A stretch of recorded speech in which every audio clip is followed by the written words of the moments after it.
Kingway, Spock's beard, Lorca's acting very weird. Captain Pike, Sisko's wife, Klingons and the afterlife. Boimler, Tendy's dog, Ransom is very hard. Spore Drive, Black Alert, Giorgio has gone berserk.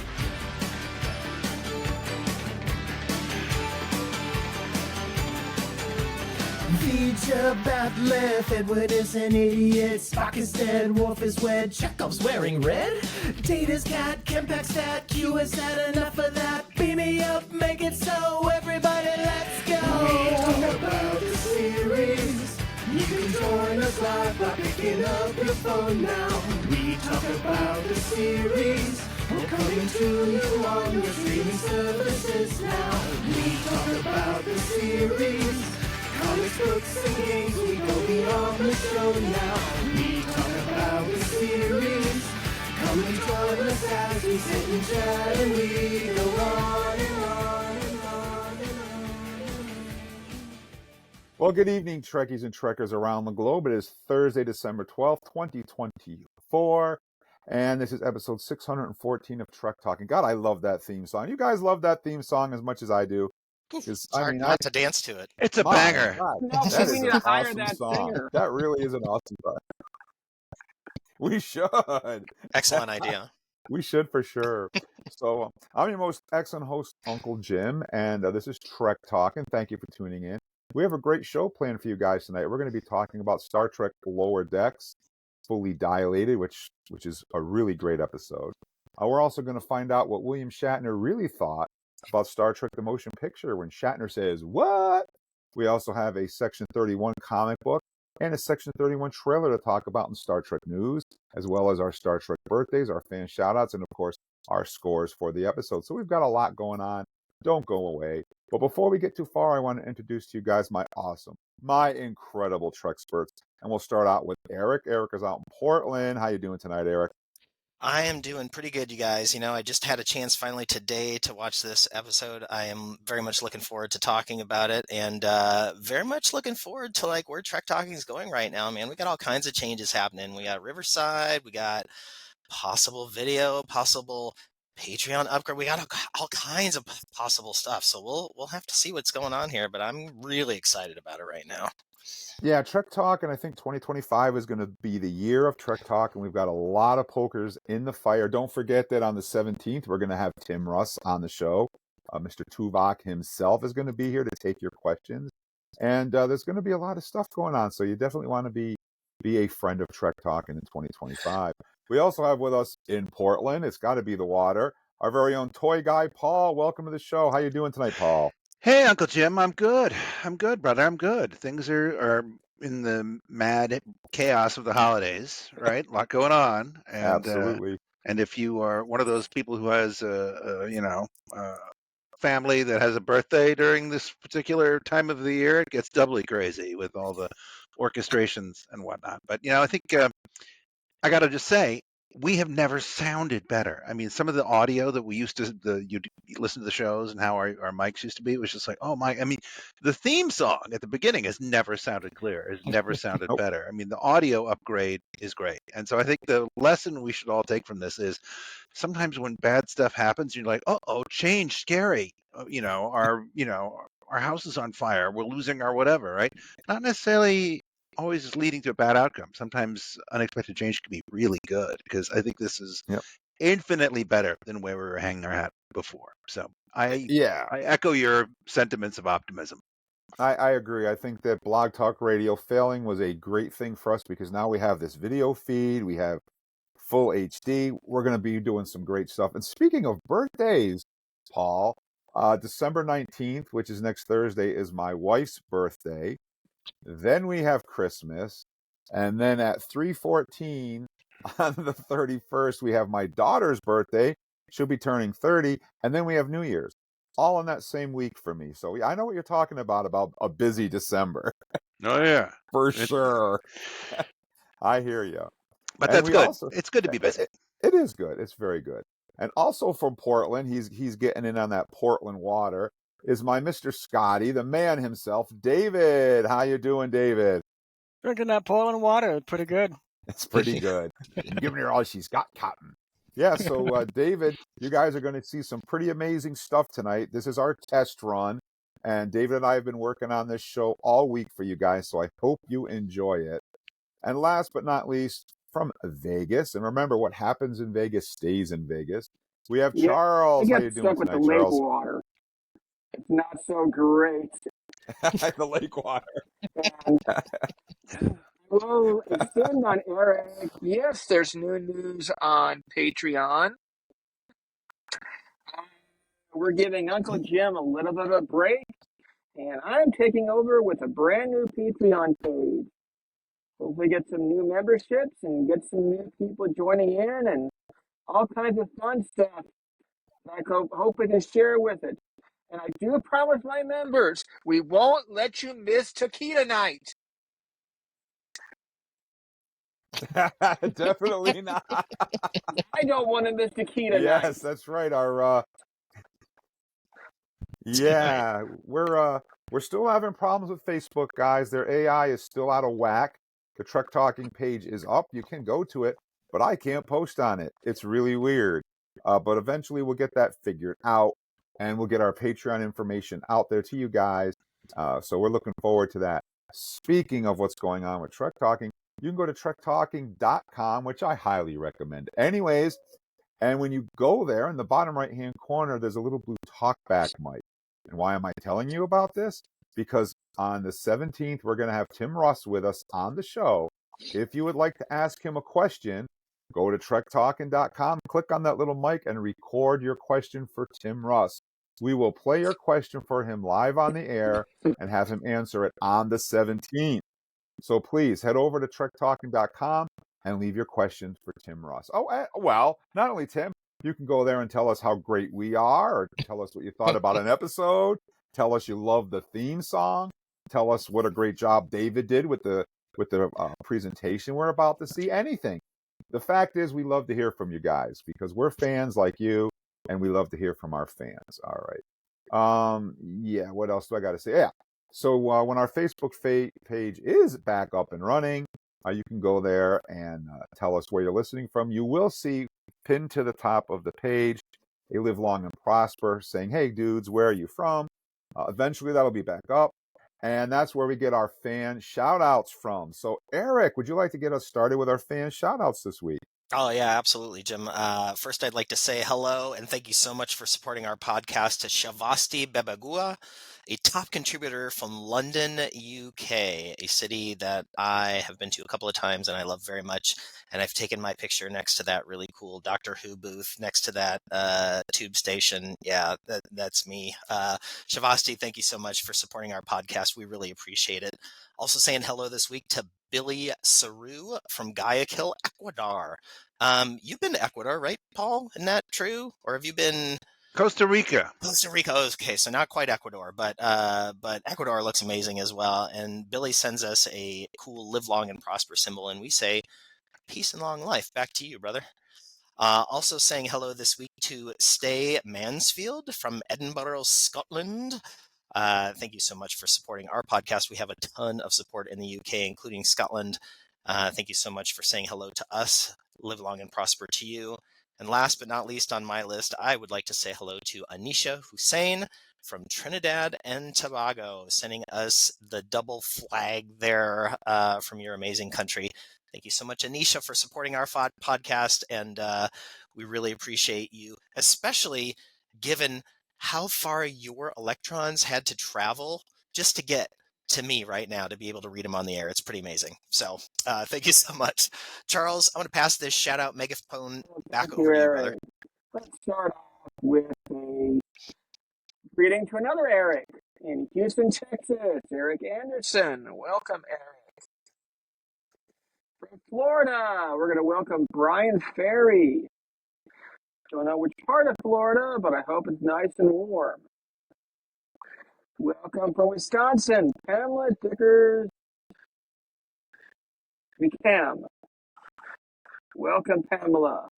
And from New Mexico, Winter C. Winter, is it red or green? What do you think? Oh, David, or do you want to go red or green? I suppose I'll go green on this one. I want to say thank you for listening and supporting us to Linda Barn from Minnesota. She's given us a little live long and prosper sign. And next, thanks for supporting us and listening to us in Lippert from Texas. Thank you very much. And next on my list is Mark Archuleta, I think is how you pronounce it, from New Mexico, USA. And last on my list is W. Cleve Barkdahl from Salt Lake City, Utah. Paul, who's on your list? All kinds of folks, my friend, all over the globe. First of all, we're going to say hello to our good pal Sharon Maltby. Sorry, that's a very fine font there. I've got to work on that.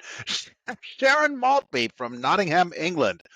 Good old Sherwood Forest denizens there, the land of Robin Hood, where the rich are robbed and their wealth redistributed. Kind of liking that idea, Sharon.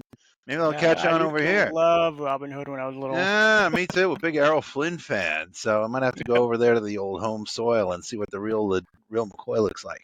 So great to know that you're out there listening to us and being a fan of all things Trek, Sharon. And saying hello also to Marlies Eloisa Gloria Kong, living in Switzerland currently, but originally from, hey, Charles, Las Vegas. How about that, right? So you too, Charles, could leave the desert lake water blight behind you and move to Switzerland like Marlies did. So, she's an exemplar, a role model. You could get out of there, buddy. So who knows? She's paving the way. And we were just talking about Costa Rica a couple of minutes ago, and here is a fan from that very land, that magical, enchanted realm, Fernando Chavez from Costa Rica, a phenomenal place to hang one's hat and visit. And if you've never been there, oh my God, visit. It's great. Highly recommend it. And lastly, for me, keeping the continental flair here, we have Vaclav Dolansky from Czechia with flag proudly unfurled. So Vaclav, great to hear from you and from all of our friends on all corners of the globe. Let's see how many crazy denizens that Uncle Jim is going to greet today. Yeah, first of all, we'd like to say thank you to Eric Anderson, who's listening to us right now in Houston, Texas. Hopefully, Houston doesn't have a problem. We also want to say thank you to James Carl D'Amore from Michigan, USA. And Cindy Lou Carter from Jersey City. Represent, dog, represent.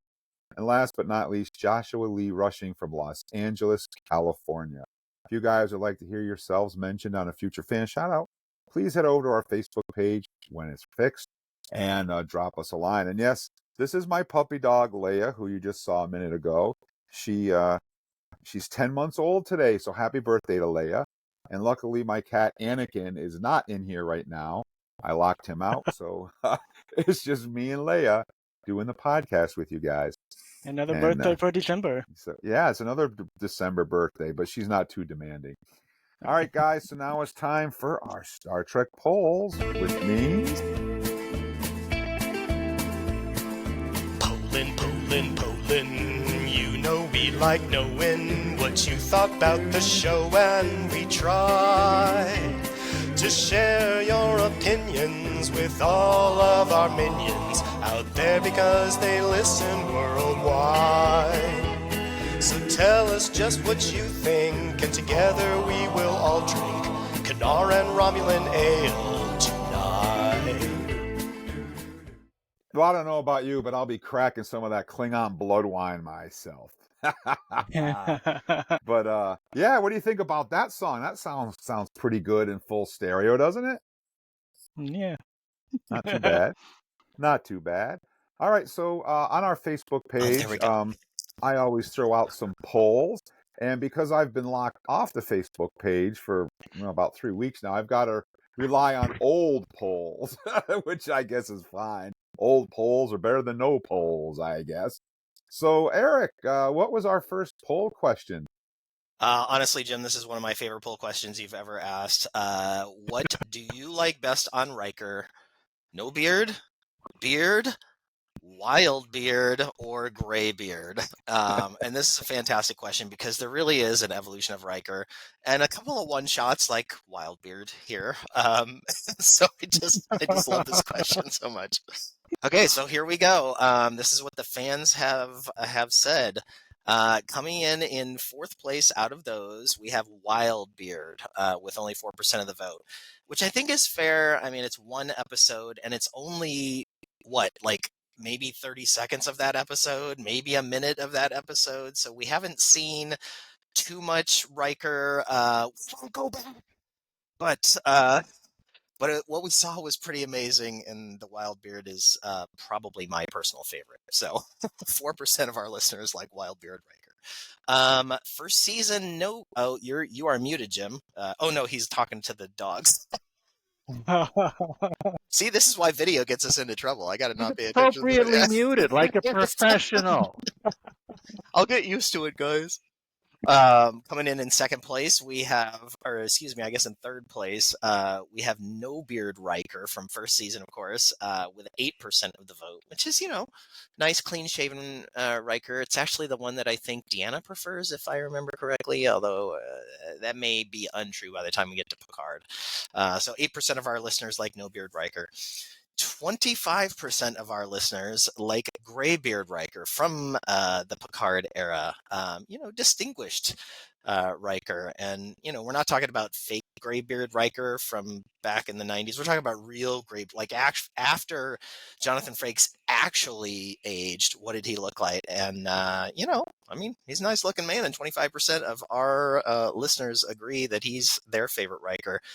But by far, everybody's favorite is season 2 through season 7 Riker, regular beard Riker, with that suave look, that amazing hair, those blue eyes. I mean, who doesn't love this guy? Who doesn't love 63%? Regular bearded Riker, like 63% of our listeners. So, pretty good poll, pretty good spread, I think there. Well, I'd go with my vote. I'd rather go with Graybeard. Yeah. I think he looks very. I like how Riker kept himself into Picard. And some of us getting a little older, the gray look does look nice.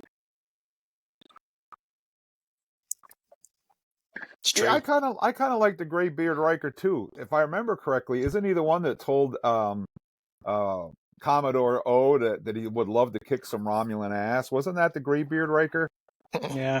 Yep. Yeah, I kind of like the Graybeard Riker with his 1,000 copies of the same ship.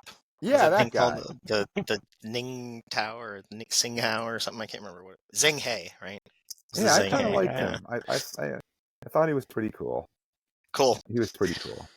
All right. Well, moving on to our next poll, I guess. This is, I would imagine, probably one of Jim's favorite polls that he's ever asked. Is that true, Jim? It's right there. Yep. Yeah, it's right there. So, which one of these 3 Klingon Dahar Masters is your favorite? Kang, Kor, or Koloth? And let's see. Drum roll, please. Of course, we have coming in third place, we have Kang. Classic Kang. Always just a little bit behind the scenes, but an important contributor to the whole Dahar Master thing, no question. 21% of our listeners chose Koloth as their favorite, which I think is pretty cool. He's got like a ship named after him and a bunch of other cool stuff that he's done. But the one that everybody really in the end completely loves through and through with their heart, I think, is Kor. And that's probably, he's a leader. He's got his own house, as far as I know, House of Kor, right? And 62% of our listeners chose him as their favorite Klingon Dahar Master. So there you have it. Well, yeah. I think they all have the name named after themselves. The House of Cain and Koloth, I believe, as well. Oh, yeah, you're probably right. And you know why Kor is everyone's favorite, right? Because he drinks a lot of blood wine and he hangs out with the Dabo girls in the holodeck. Well, yeah, he's just. I mean, look at that face, right? Look at that guy, right? He's just out of control, right? Yeah. He's the most unhinged and emotional and demonstrative of all of them, right? It's he's like the Klingoniest. Kang's kind of like become like Clint Eastwood and what was the El Camino, right? Get off my lawn, Just kind of like, turn into a Grumpelstiltskin, right? And Koloth is, I don't know what happened to him, because it's like he used to be like, kind of cool and really like, ridiculously up to no good in original series, right? Very much up to no good. And it's like he's almost become legit. He seems sort of like, he sort of comes across like he's lost his stones or something. I don't know. He's been neutered. It feels like neutered Koloth, right? Yeah, I But would agree. Core is just getting wilder the older he gets. He's just like he's ready to just pick up a letter opener and gouge your eyeballs out with a minute's At any notice. moment. So it's great. And like you said, he's partying up a storm. He's just like, he is not going quietly into that good night. So I think people like his energy. Yep. And I was telling Paul in chat there, I was watching Voyage to the Bottom of the Sea, the original 1961 movie, and I see Michael and Sarah Kang in the movie, and I was like, wow, that's Kang from Star Trek. I was like, wow.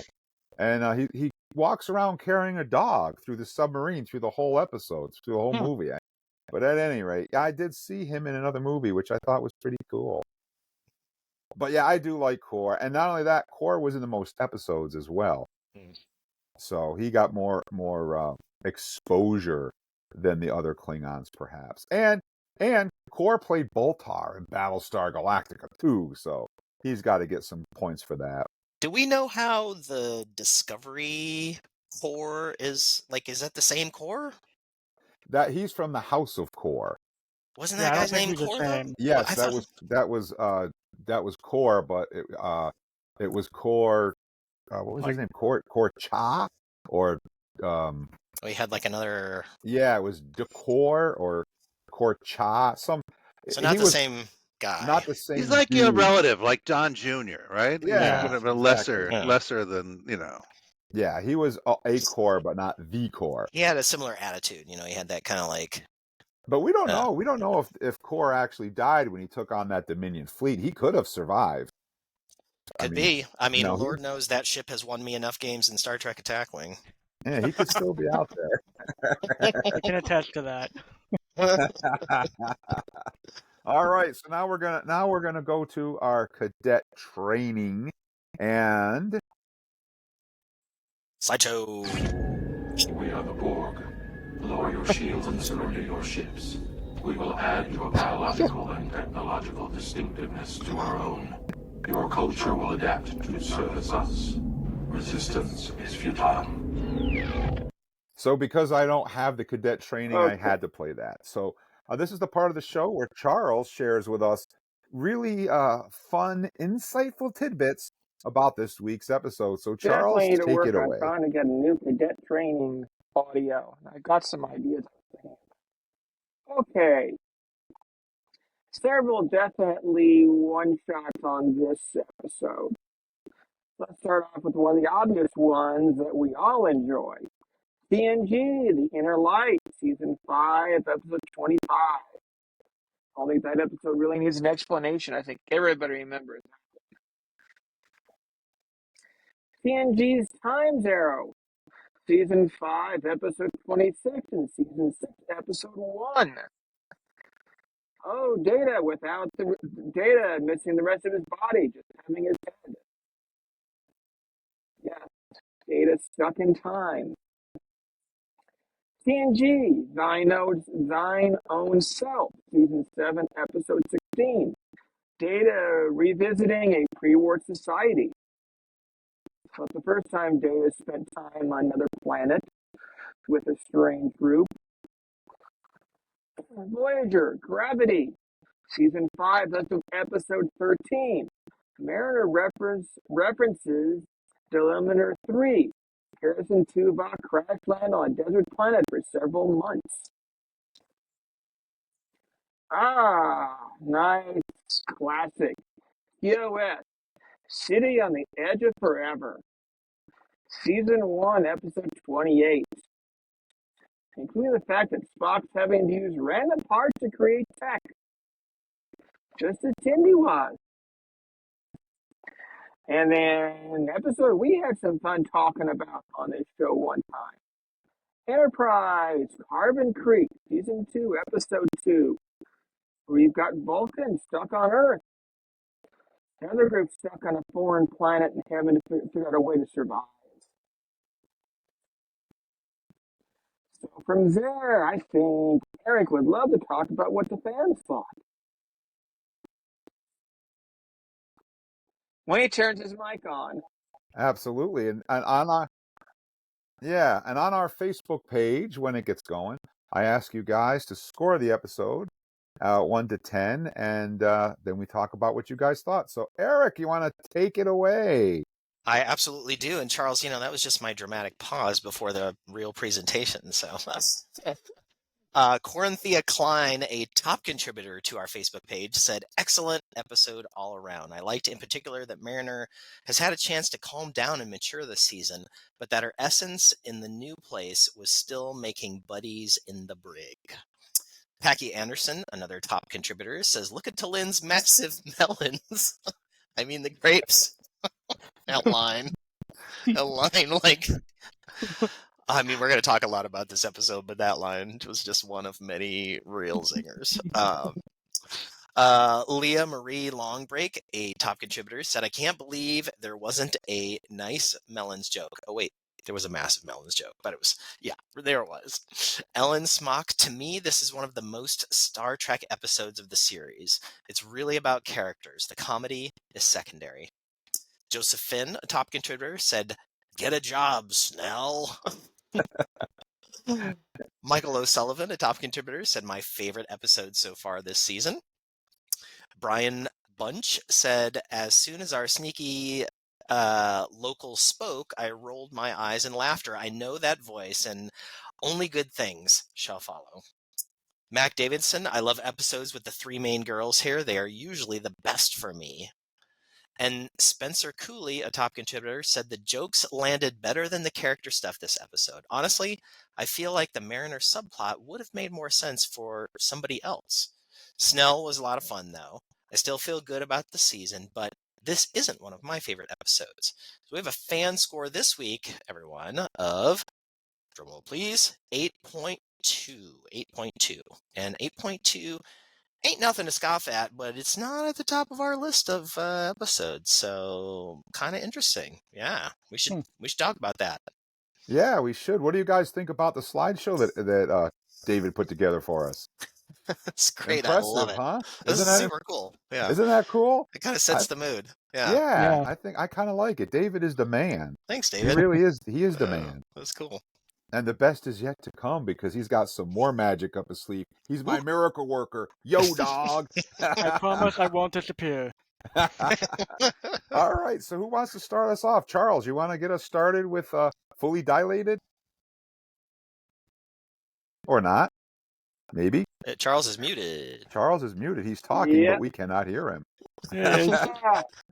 There he is. He's back. I didn't have a lot of notes on this one because I didn't get a chance to see it till yesterday. Definitely gave me flavors off early Carbon Creek. Definitely, though, Mara does seem to like getting herself in trouble. I do like the competition between our two gals. There's going to be a new lead, head of the science department, and I like how each of them is trying to go their own way and not realizing that Tindy's so worried about trying to do her best, and Jalen just doing whatever she can do. Which I think reminds me a little bit of Spock, but Tilly kind of reminded me of just trying to find all the tips she could to try reproducing stuff. Of course, sitting on the edge of forever with them too. And made a note on my comments like, oh, time. And Data said it's like, as I go through and realizing, oh, yeah, Time Zero was the episode I was looking at. But that was a good, we always talk about the great episode of Best of Both Worlds, going from, is Riker going to die? I mean, not Riker, Picard going to die from that? And yet, we kind of wonder with Time Zero, what's going to happen with Data? We got a nice origin of Dynan, which we talked about her species, and how they deal with time. The one thing that kind of got me in this episode wasn't the gals, but the boys. It's like, okay, you're not supposed to have food in the transporter room. And they proved why you don't bring Yep. food in the transporter room. And this attempt to clean up the panel just kind of cringeworthy a little bit. It's like, okay, that's getting just way out of hand. Just find some towels or something to clean it up. Why are we stripping our uniform off to clean the table when you could probably go and find a towel or something? Hey, replicator, make us a couple of towels. They go on water planets. They're going to use towels to dry themselves anyways. Come on, Charles. There are no replicators in the Oh, but transporter you bay. probably Everybody find knows one that. nearby. There were in the original series, Eric. Was there really? Was there a replicator Yeah, in the he transporter? makes like a cup of soup for the guy for the security guard in season 1. While he's in the transporter bay? Yeah. Oh, shoot. When he gives him he goes right. soup, right? And he's All like, right, well, there you "It's go. soup. And the guy's like, oh, he's like, no shit. And he's like, Okay. where the hell have you been? You're watching so much Deep Space Apparently not Nine. watching enough TOS. Yeah, Yeah, I you've guess. forgotten your history, man. I have. I have. Wow. I can tell you there are 12 episodes of TOS that I know really, really, really well. The rest is kind of in there somewhere. But I like how Data kind of guides Tilly, and I like how he kind of helps Freeman out and kind of giving her a good recommendation to what direction to go with. And it's a trope, but I actually kind of liked Mariner and the Flute, because I thought that was a fabulous dedication to Inner Light. That's a special episode, and I think that was a nice dedication for that episode. So, and by the way, as I'm talking about this, when we talk about the Patreon page, last week and this week's cadet post will be on that page. So if you want to go back and see the stuff I talked about, go visit, because I want to try getting as many of these new ones out there so you can see what we're talking about. As for the episode, I'm trying to think what with the guys. I'm messing this one up. I think I'm going to go with an 8.8. Very respectable. Very respectable. Well, I love this episode. Not as much as the Klingon episode that we saw a couple weeks ago, obviously, but this episode I think was pure Star Trek. It was really, really good, really fun, really engaging. I love the whole Mariner in the jail thing, making buddies with her friends in jail. You know, she comes back, she's like, "Yo, dogs, what's going on? You know, Yeah. did you miss me?" I know. And then she has to go and learn how to play a flute. You know, it was very well done. Well, she chooses to do that, right? She's got the time, and so she's like, "What would I do?" And in her mind's eye, she does what I would do, which is, "What would Picard do?" Yes. Yeah, it was great. It was very well played. It wasn't over the top. It wasn't like throwing references out there just for the fact of doing it. It was actually part of the story, which I really liked. And I love the Telen and the melons, and was just hilarious. And then she makes hair tonic, and everybody in the town has long flowing hair, and it was a really good episode. And Schnell, of course, gets his at the end, and they say, "Get a job, you drunk bum." You know, that was all great. Oh, and of course, let's not forget about Ta'ana when she's up there. The doctor, she says, I'm a doctor. I'm not. What the hell was her? What did she say, Eric? I'm a doctor, not a effing She says, "I'm a ventriloquist. doctor, not a whatever the f this is." Yes, that's it. Yo, that's so Tahana, if you ask me. Yeah. So yeah, I love this episode all the way around. The purple Enterprise. Data's head was purple. He had to get back to Geordi. The whole Data's head thing I thought was great too. Paying homage to Time's Arrow, so that we know in this alternate purple universe that Data does lose his head as well. So yeah, overall, I really enjoyed this episode. I really, really did. Much better than the zombies on the Starbase episode that we had to endure last week. So I'm right there with Charles. I'm going to go with an 8.8 on this one. I really, really enjoyed it and thought it was a lot of fun. So how about you, David? Yeah, this presentation really actually brings back a lot of memories. I'm glad we're kind of doing it because I've kind of forgotten about the Purple Enterprise, and I'm like, oh yeah, that happened. Well, that's because our But engineer did a spectacular job putting this show together, by the way. no Scotch tape Spectacular. was used. But yeah, so this episode I really liked. I do agree with Charles that it did have a very Carbon Creek vibe to it. And there was another episode that you guys mentioned before during the cadet training about where Data loses his head. Yeah, even though it does have a little bit of a trope in a sense, but at the same time, it's just like it was really well written, really well put together, and the pacing just went very, very good. I liked it. I can't remember exactly what my favorite part was in this episode, but I do remember that the melons was really funny. Oh yeah, and also Mariner trying to act exactly like Captain Picard. What would he do and all this? And it turned out the flute she made was soap. She somehow made it out of soap, and I'm like, okay. Yep. Because it's a prison flute, man. You ain't got much to work with in there. It's a prison flute. Yeah. Get away from me with that soap flute. But yeah, it was really, really, really good. I'm gonna give this episode a 9. All right. Well, that brings us over to Paul. Well, I got to concur, fellas. I thought this was a terrific episode.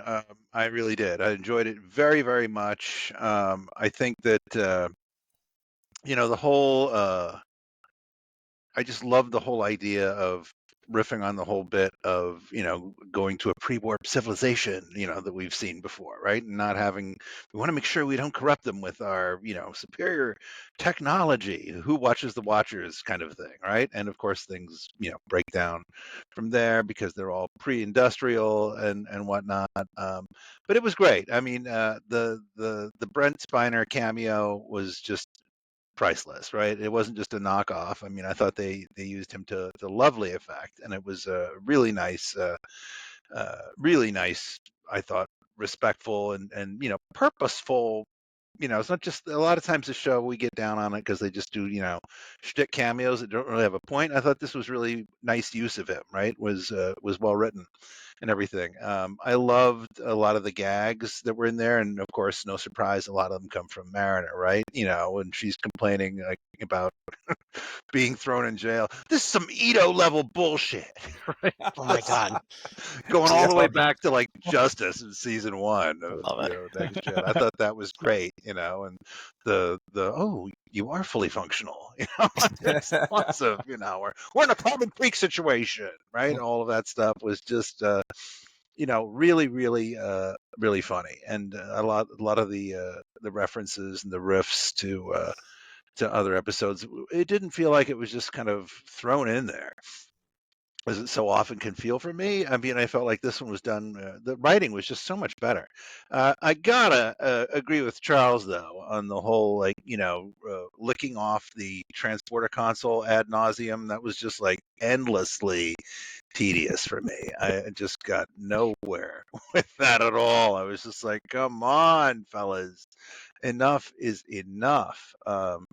Funny title, fully dilated. You gotta love that. That's great. And and for me, it's just like if there's like a trend for me. I think that T'Lyn episodes rock. That seems to be my takeaway from here. Right, every episode where she's had a little bit more prominent role in the last couple seasons tend to be better episodes, right? And because she has a little bit of character growth, right? She Well, they're learned something developing about her herself. character, and like in this episode, she was like zing, zing, zing, right? Like all those dry zingers. Like she's just kind of starting to develop that, and I think it's Yeah. from hanging out with the other four, right? Yeah. And she's trying to do these humanistic things to create rapport with people or do Mm-hmm. things to help, make connection. And it doesn't seem to always work, but her the sort of like is it not competitiveness with Tendi, I just love that, right? Because it's like Tendi is so neurotic about it, right? And in her way, T'Lyn's neurotic about just trying to do a good job, right? And I just thought that was a nice counterpoint. So, uh, could have done without the extended time dilation transporter console nonsense. That was just not so great for me, but I generally thought it was very clever. Really nicely done. If like Jim said, this felt like Star Trek. Okay, this felt like good Star Trek. It didn't feel like 20 somethings trying to sorry, ageism, trying to recapture what they thought Star Trek was, but no, this felt like legit Star Trek. Felt like it was written from people who'd been long term fans who get it, right? And so I enjoyed it very much. The purple filter on everything is kind of like blowing my mind. Like everything is sort of a little purple. I'm like, did I get dosed and I don't realize it? What happened to me here? It's very purple. So she poked me in the eye. It's just all that. It was. She horned me, isn't that what he She said? horned She me. horned me. Yeah. Good. I mean, I'm sure in their society, like when you horn somebody, like it's like slapping them with a gauntlet, right? You're like ready to go. Yeah, I thought it was a standout episode. So it really was very, very good work. All around I really have nothing, all that negative to say about it. So, despite the nonsensical shenanigans in the transporter room, I'm still feeling like this just because of the references were so purposeful and they weren't just thrown off. I thought it was just done in a smart way. I think this one deserves a 9. I really do. I think it was just an example of like, yeah, it's comedy, right? But it's also, done with some taste and some lack of taste when necessary, right? Good Mariner, doing Mariner, right? So yeah, happy to give this one a 9. Thought it was really fun. And who knew T'Lyn knew how to juggle? She You know? didn't know. She didn't know. She didn't know even either. know. Which is good. Look at the lid popping off. I know, I love that line. That was great. So I just thought it was really fun, and it just felt. What I like about this show is when it really is, I think, in the sweet spot. And this is, it's a scripted show, right? This is hard to pull off, but it's. I think for me, this is when comedy feels like comedy, right? It's when the episodes feel spontaneous. Right. Sometimes they feel like overly like, okay, we've like orchestrated all of these call outs and cameos and references, and it just ends up becoming just a real slog. And it's more like, look how smart I am. I know this, as opposed to the spontaneity of the unexpected, which is what humor is, right? The unexpected. And it feels like fresh and in the moment. And so you laugh. And I think that's the hallmark of a good episode. So good stuff. More like this, please. Well, you know what I like about it, Paul, is whenever you watch Star Trek, well, not just Star Trek, you could be watching a horror movie and they do the stupidest thing, and you're like, haven't you ever seen Nightmare on Elm Street? You don't do that. Same thing in Star Trek, Mariner referencing other shows. I mean, you would have to think that they've read the logs and they know about the Edo and they know about Carbon Creek and they know about these things, because that's one thing Star Trek never does is reference itself, which I would think they would do more frequently. And Lower Decks pulled it off perfect in this episode. Yeah. Absolutely perfect. And a hilarious moment. I don't know. I was just like, this is, sometimes just little things that seem superfluous. I just thought it was hilarious. Like when you first realize, okay, they're going to be here for like a long haul, like months or whatever. And Mariner's like flopped down on the floor with her feet up on the couch, and I don't know if you noticed this, but they like animated like dust, just like fall, coming through like the sunbeam of the window above her, right? Just this little thing, but and it wasn't distracting. It was kind of a nice, with all the weird purple, kind of a cool surreal set the mood. accent. So I was just like, somebody had that. I go, I'm gonna animate some dust while I'm at it, and it was just hilarious. So I just thought it was a really, and nothing just drug on, right? Nothing really drug on. It was fresh and lively. So really, really fun. It was a pleasure to watch this one. There was a Yeah, good one. You're And right, Paul. Eric, There is a lot of purple I've been realizing looking at this presentation. I'm like, I never noticed that before. There's a Yeah. whole lot of purple. I guess this whole, it's the leaching out from the other dimension or something. Yeah. The rift. It's a lot, man. I'm gonna have to purpleize myself. Purple when rain, we're baby. done. Purple rain. Yeah. All right, Eric. Well, you got the caboose on this one if there's anything left to mention. Well, I mean, there's all, I can talk about anything, but I think Paul, I was like, he was at the end kind of summing up your thoughts about it. And the thing that I wrote at the top of my review was effortless comedy. Like, to me, this just felt effortless. Like, I was watching the episode, the comedy flowed. I wasn't like, nothing came out of left field. There wasn't anything that felt like it was forced. I mean, to me, this was my absolute favorite episode of the season, and I loved that Klingon episode for sure. There's no question that was a great episode. This one was my favorite because I felt like the writing was the best that we've probably seen so far this season. There were not only so Lower Decks is always great at using the references, but one of you guys said something about the way in which they were used, and that was the thing that I kind of took away from this, was that all of the references that were used in sort of like meaningful ways, or also effortless ways that kind of like fit into the plot and didn't.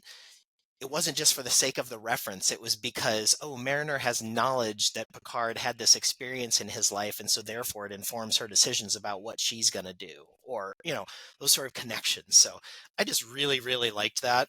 But the comedy, man, like right from the get-go, I think like when Ta'ana's like genetically transforming them, into the alien species, and she's talking to T'Lyn about her advanced scent receptors. And she's like, "You want me to cauterize this?" And She's like, "Yeah." T'Lyn's like, "Yeah, that'd be a good idea, actually." Which of course, references back to the like smell things that we've seen about Vulcans in the past, which I just great. But there's a lot of kind of like subtle stuff that goes on in the background, and like Paul was just talking about the dust on the couch. I know that not all y'all are a fan of the whole beard thing, but like now that Rutherford has a beard growing, and they had that kind of moment in this one where they talked about how good Rutherford's beard was coming in, and how, I think Boimler said something about like, I'm not sure mine's the same. And Rutherford, because he's Rutherford, because he is infinitely supportive, because he is a good friend, he's like, no, it's, it's going to be okay. Maybe It'll be okay, man. Don't worry about it. Yeah. So I just love that support from Rutherford. He's just like, he's going to grow the most amazing beard, right? That thing is going to be thick and lush and beautiful, and he's going to put beard oil in it. It's just going to be like amazing. And poor Boimler's still going to be stuck with this like scruff on his cheeks. So I don't know. Anyway, I love that kind of connection of friends through beards. I'm a guy who's pretty much worn facial hair like as soon as I could grow it up until now in various configurations. So I understand connecting over facial hair. So are you saying we should have a Rutherford's beard poll next time? Yeah, maybe. Or a Boimler's beard poll? Yeah. So, best jokes, the subtle things that are kind of like questions that we've always wondered. Like there was that one line in this one. Man. Oh yeah, Data's talking about where they find him, or how they dig him up in Time's Arrow, and he's something like, Picard, myself, and some guy in a gray jumpsuit dug me up. We've all wondered, like, who's the guy in the gray jumpsuit, right? asking questions that we've always asked. There was one thing that came out of this episode that I didn't remember, and you guys will probably remember and can remind me. But T'Lyn was banished to Starfleet. Can you remind me? Yeah, because I was wondering about that too. I don't remember that. yes, in the episode Weege George, where they had the Klingon ship, the Vulcan ship, and the Borg ship. Yeah. Remember, she was fooling around to adjust the shield Oh, modulation, and her commander said, "Don't do that," and she did it anyways. And they said because she because was so you're overly emotional, right? yeah, so they kicked her off the ship, and she ended up on the Cerritos. Okay, I had forgotten that actually happened. So is she officially Starfleet? Did she get adopted into Starfleet? Is that Because she got promoted to yeah, I would say so, because she's now I mean, a she full wears a lieutenant. communicator and stuff, and Yeah, does she have she's pips? she's got pips now, so I would have to say yes. Vulcan Yeah. pips. I think it's like the officer exchange program. Oh. We'll have to check. Oh yeah, okay. It might be. Yeah, could be. Okay. I think it was Paul who said something about Mariner being kind of like the star. I mean, this was absolutely a great. I mean, just Mariner's just great overall, but like this one in particular, I thought was really great for Mariner. And the moment where she starts fangirling big time over Data, I thought was really special too. I mean, I feel like if I was to meet, Data's head, 100 years after, or how far is this after TNG? This is like this is probably only like 10 or 15 years after. Anyway, Yeah, it's not that long. X number of years after TNG, I would still be super excited to, to meet him and to be able to talk to him.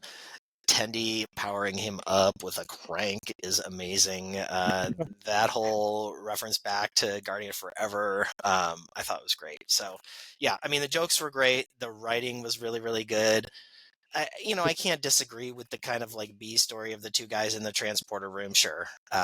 It's, a little bit of whimsy and like ridiculousness thrown in there. The good news is that I don't think they spent maybe they spent 15% too much time there. They didn't like spend extensive time watching them wipe the screen, right? They kind of bounce back there for like a minute or two and then go back to the main story. So You just know though that in that writer's room on this show, right? Because there's one person there's gonna.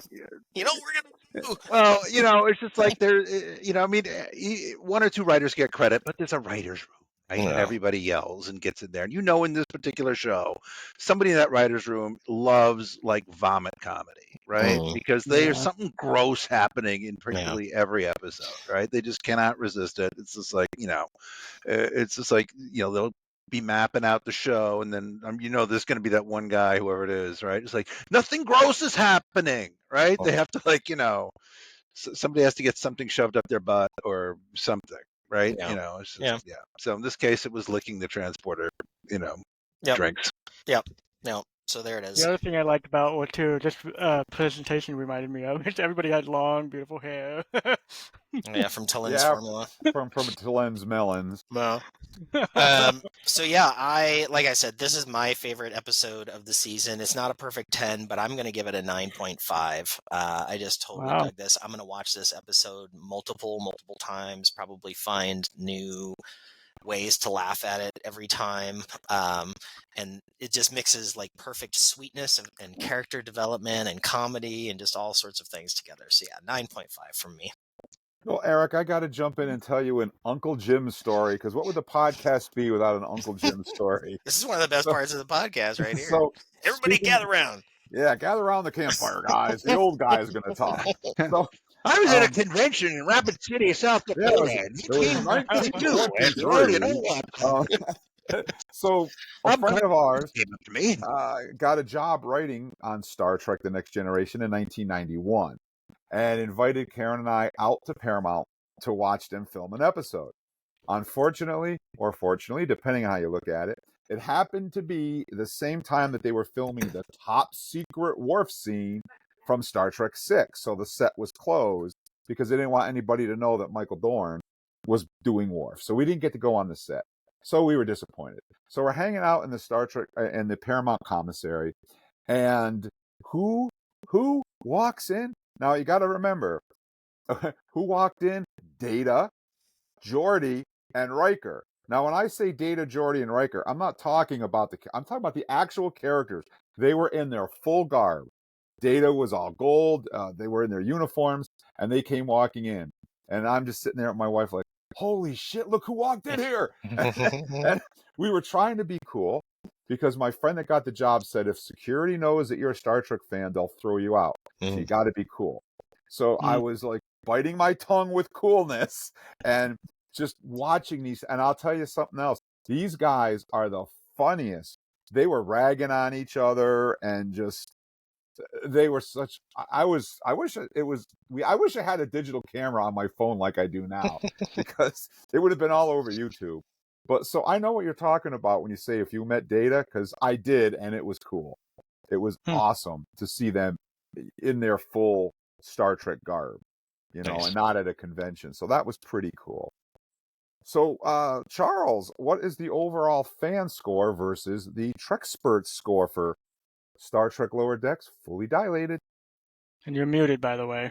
Are Well, you muted? Yes, he is muted. The fans gave Now this he's not. one 8.2, and the host gave it a 9.02, which will round to a 9.0.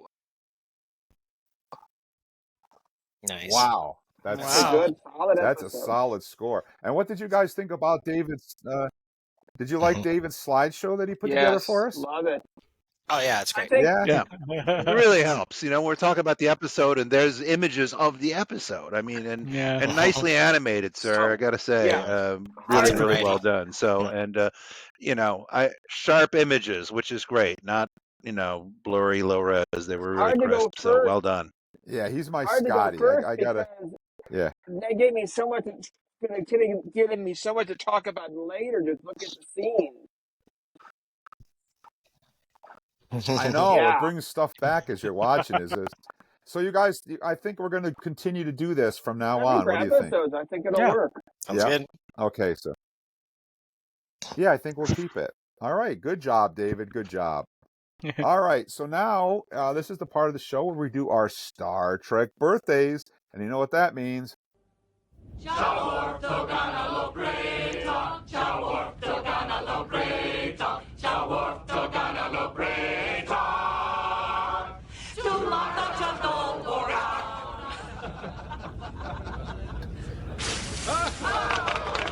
That was not a Klingon song. No, Worf says that every week, but we don't care. So this is the part of the show where we get to have a lot of fun and go back and revisit all of Star Trek with our Star Trek birthdays. And we always start off our Star Trek birthdays, sadly enough, with those members of the Star Trek family who are no longer with us. And for that, we turn to Eric. Yeah, Jim, this week we're going to remember 7 members of our Star Trek community who have gone before us. The first is actor Ted Knight. Ted Knight voiced the part of Carter Winston in the TAS first season episode The Survivor. However, he did not receive any screen credit for that episode.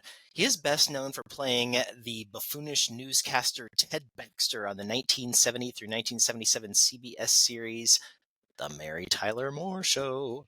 He also starred in the 1980s series Too Close for Comfort and made appearances in myriad television series throughout the 70s and 80s, including he was in Caddyshack, actually. Yes, Yeah. Caddyshack, one of the best movies ever. It is one of the best movies ever, yeah. And it was cool to see him in that. I remember when it came out, and I was like, hey. So yeah, happy birthday to Ted Knight, our Carter Winston from the animated series. Happy birthday as well to Valora Nolan.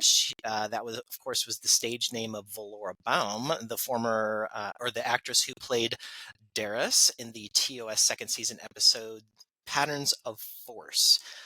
In addition to Star Trek, Nolan was seen on such television shows as The Rifleman, Wagon Train, Man from U.N.C.L.E., sort of like that. A lot of those shows from back in that era. She also had a small part in the first 2 of William Asher's popular beach movies, Beach Party from 1963 and Muscle Beach Party from 1964. She left Los Angeles and the acting business altogether in 1968. Soon after finishing Patterns of Force. So that was kind of her last little acting foray. So Valora Nolan would have had a birthday December 8th, 1941. Happy birthday, Valora. Happy birthday as well to Clegg W. Hoyt, the American actor who played Pitcairn in the TOS first pilot episode, The Cage, which of course we didn't see until later. He made his feature film debut with an uncredited work in the movie Mohawk. Also appeared in the 1957 biopic The True Story of Jesse James. A few other film credits here and there. He was in Al Capone in 1959, etc. So Clegg W. Hoyt, birthday December 10th, 1910. Unfortunately, we lost him when he was only 56 years old. Happy birthday, Clegg. Happy birthday to Joseph Bernard, the actor who appeared as Tark in the TOS second season episode Wolf in the Fold. Bernard also made guest appearances on such television series as The Twilight Zone, The Untouchables, and Mission Impossible.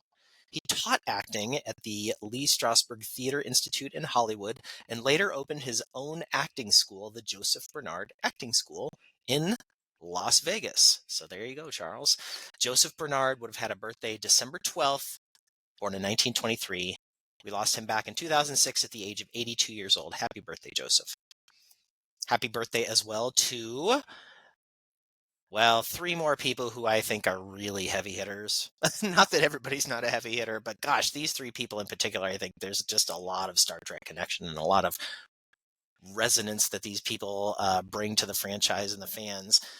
Alexander Sandy Courage Jr., probably heard of him, the Academy Award nominated, Emmy Award winning composer, arranger, conductor, and orchestrator who wrote several scores for Star Trek The Original Series, among, the main title theme. I know you guys know that one because it's the thing that comes to our head when we think of Star Trek, right?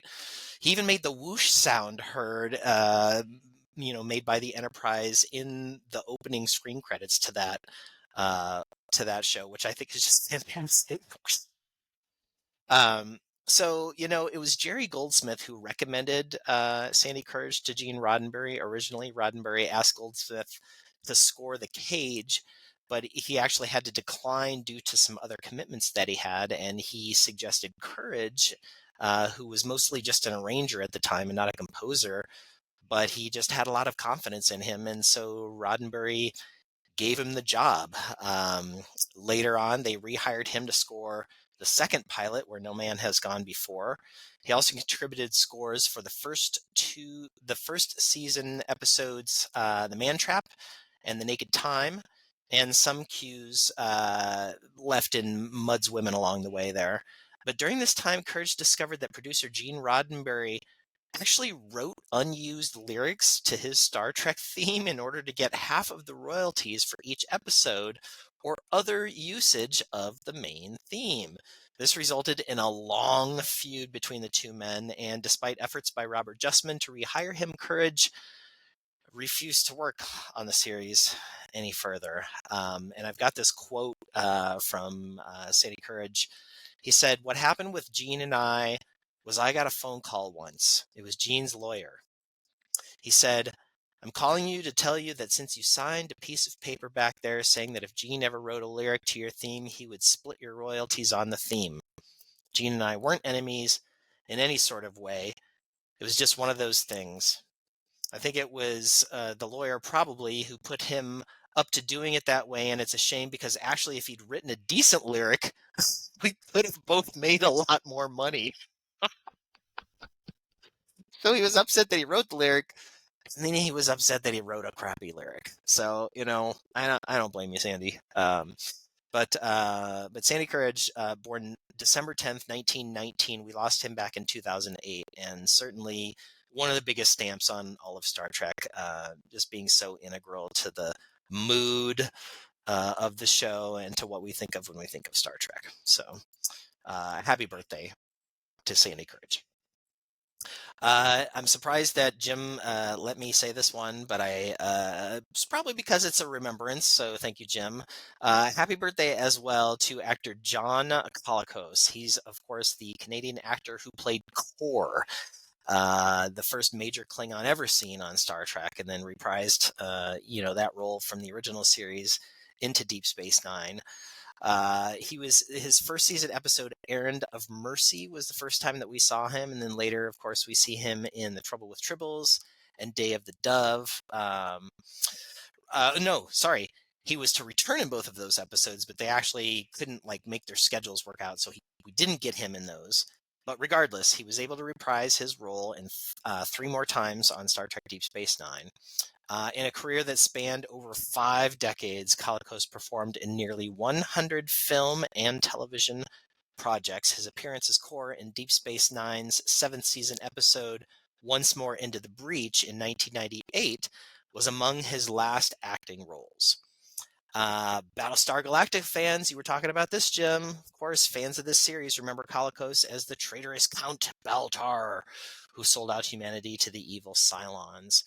But, I admit that the first time I ever saw John Colicos was in the soap operas. My mom used to watch these in the afternoon, and I would sit and watch them with her. And soap opera fans from the 80s may recall him as Mikos Capsidine, with wife Helena, portrayed by Constance Towers. He was a madman bent on destroying General Hospital's city of Port Charles. And I have to say, I do remember those episodes. I just can't help it. So, John Colicos, one of the most influential Klingons of all time. Happy birthday to him, born December 10th, 1928, lost back in the year 2000. And last but not least, we're saying happy birthday this week to Terry Garr, the actress who played Roberta Lincoln in the TOS 2nd season episode Assignment Earth. She earned an Academy Award nomination in 1983 for her supporting role in Tootsie, and is also well known for her role in Young Frankenstein from 1974.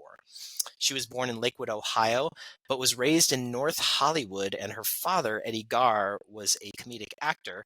Her mother, Phyllis Lynn Garr, worked as a costumer in films, and so that's kind of how she got into the movie business. In her youth, Garr was trained in ballet and other forms of dance, and made her initial film appearance as a background dancer in beach party films featuring Elvis, often accompanied by her best friend and roommate at the time, Carrie Foster. She appeared uncredited in no less than 6 Elvis movies from 1963 to 1967. So happy birthday, and lots of love going out to Terry Garr, lost just this year, October 29th. She is missed. I would have liked to have met her. I, of course, was unable to. Don't forget Close Encounters of the Third Kind with Richard Dreyfuss, which also had some Star Trek models hanging up in his living room if you caught them really quick. Nice. And you got Young Frankenstein, right? I did get Young Frankenstein, yeah. I mean, I'll never forget that. She was incredible. Yeah, I got that. Yeah, I said that. Yep.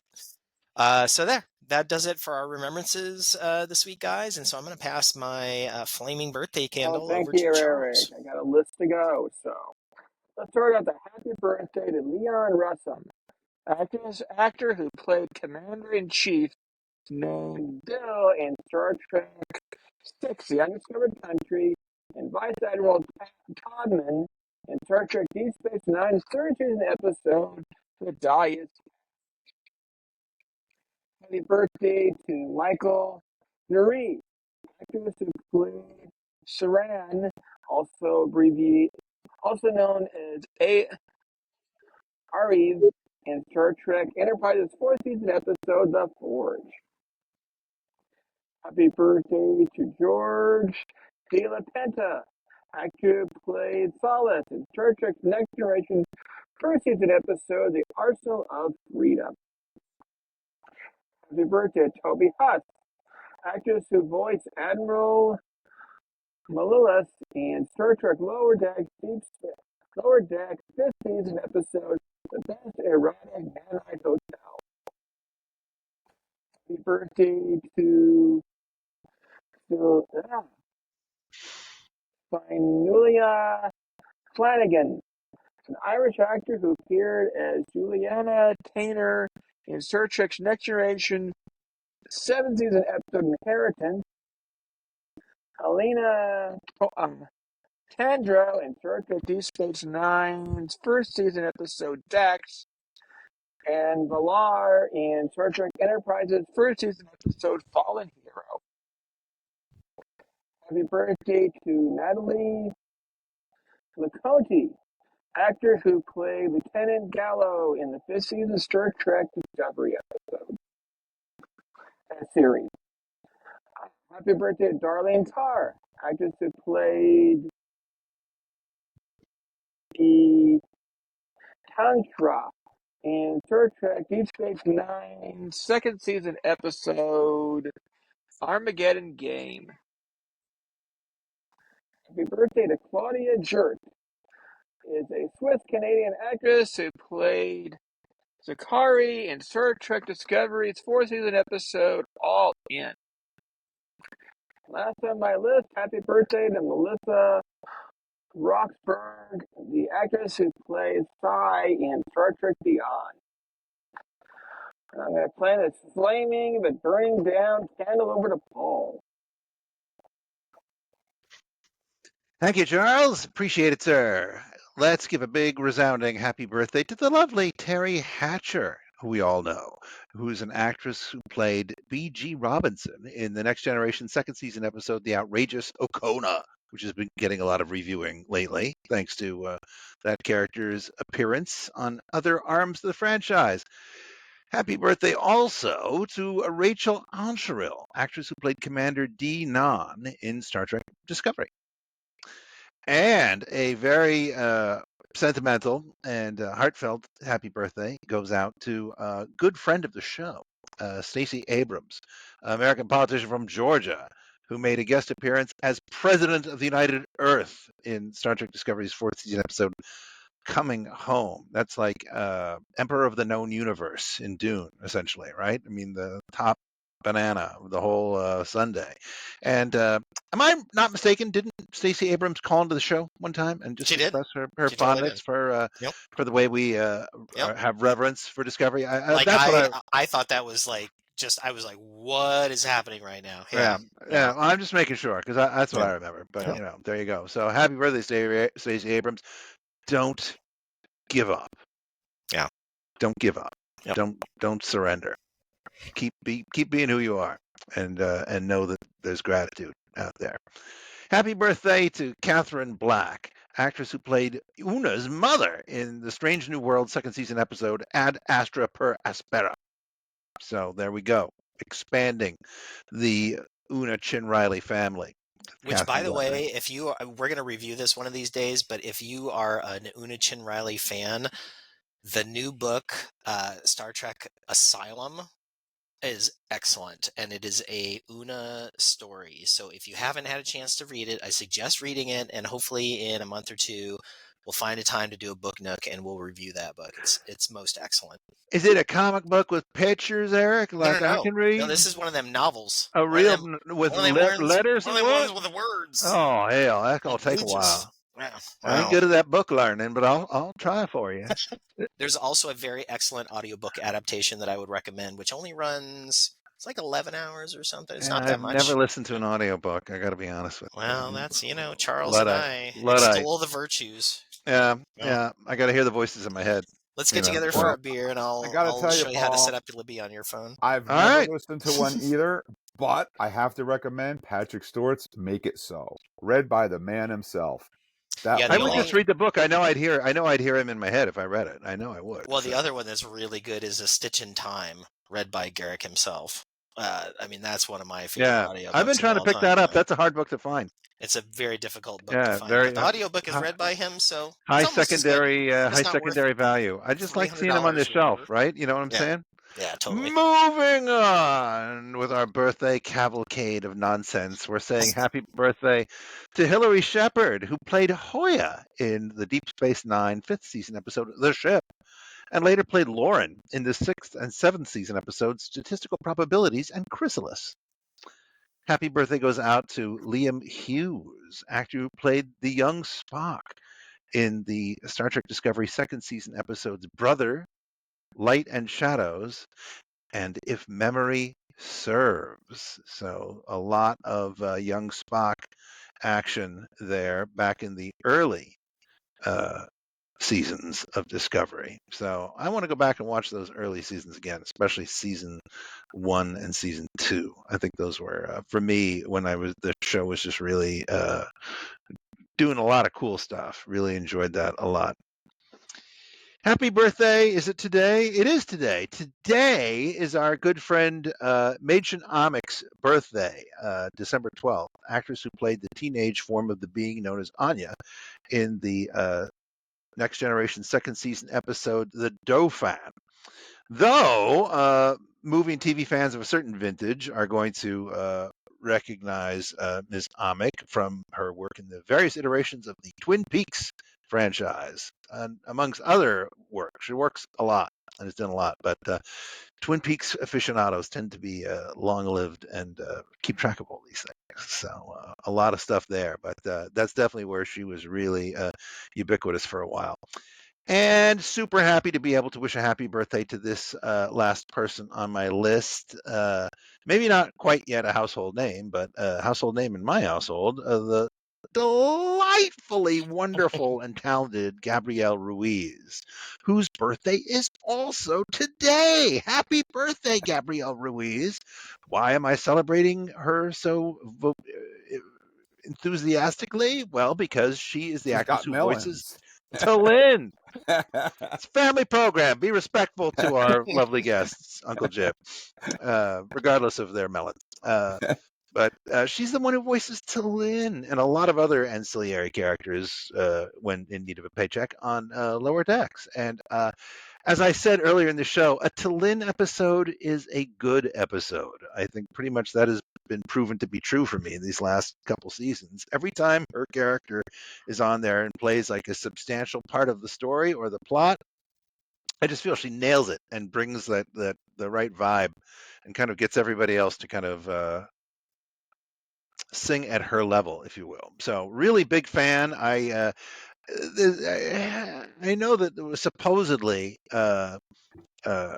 this is last Lower Decks season, right? But I still have hope that somehow somebody else will pick it up and do something with it. But I cannot be done with that character. I need to see more of Talin. We have seen in the past live action iterations of Star Trek Lower Decks characters appearing on Strange New Worlds.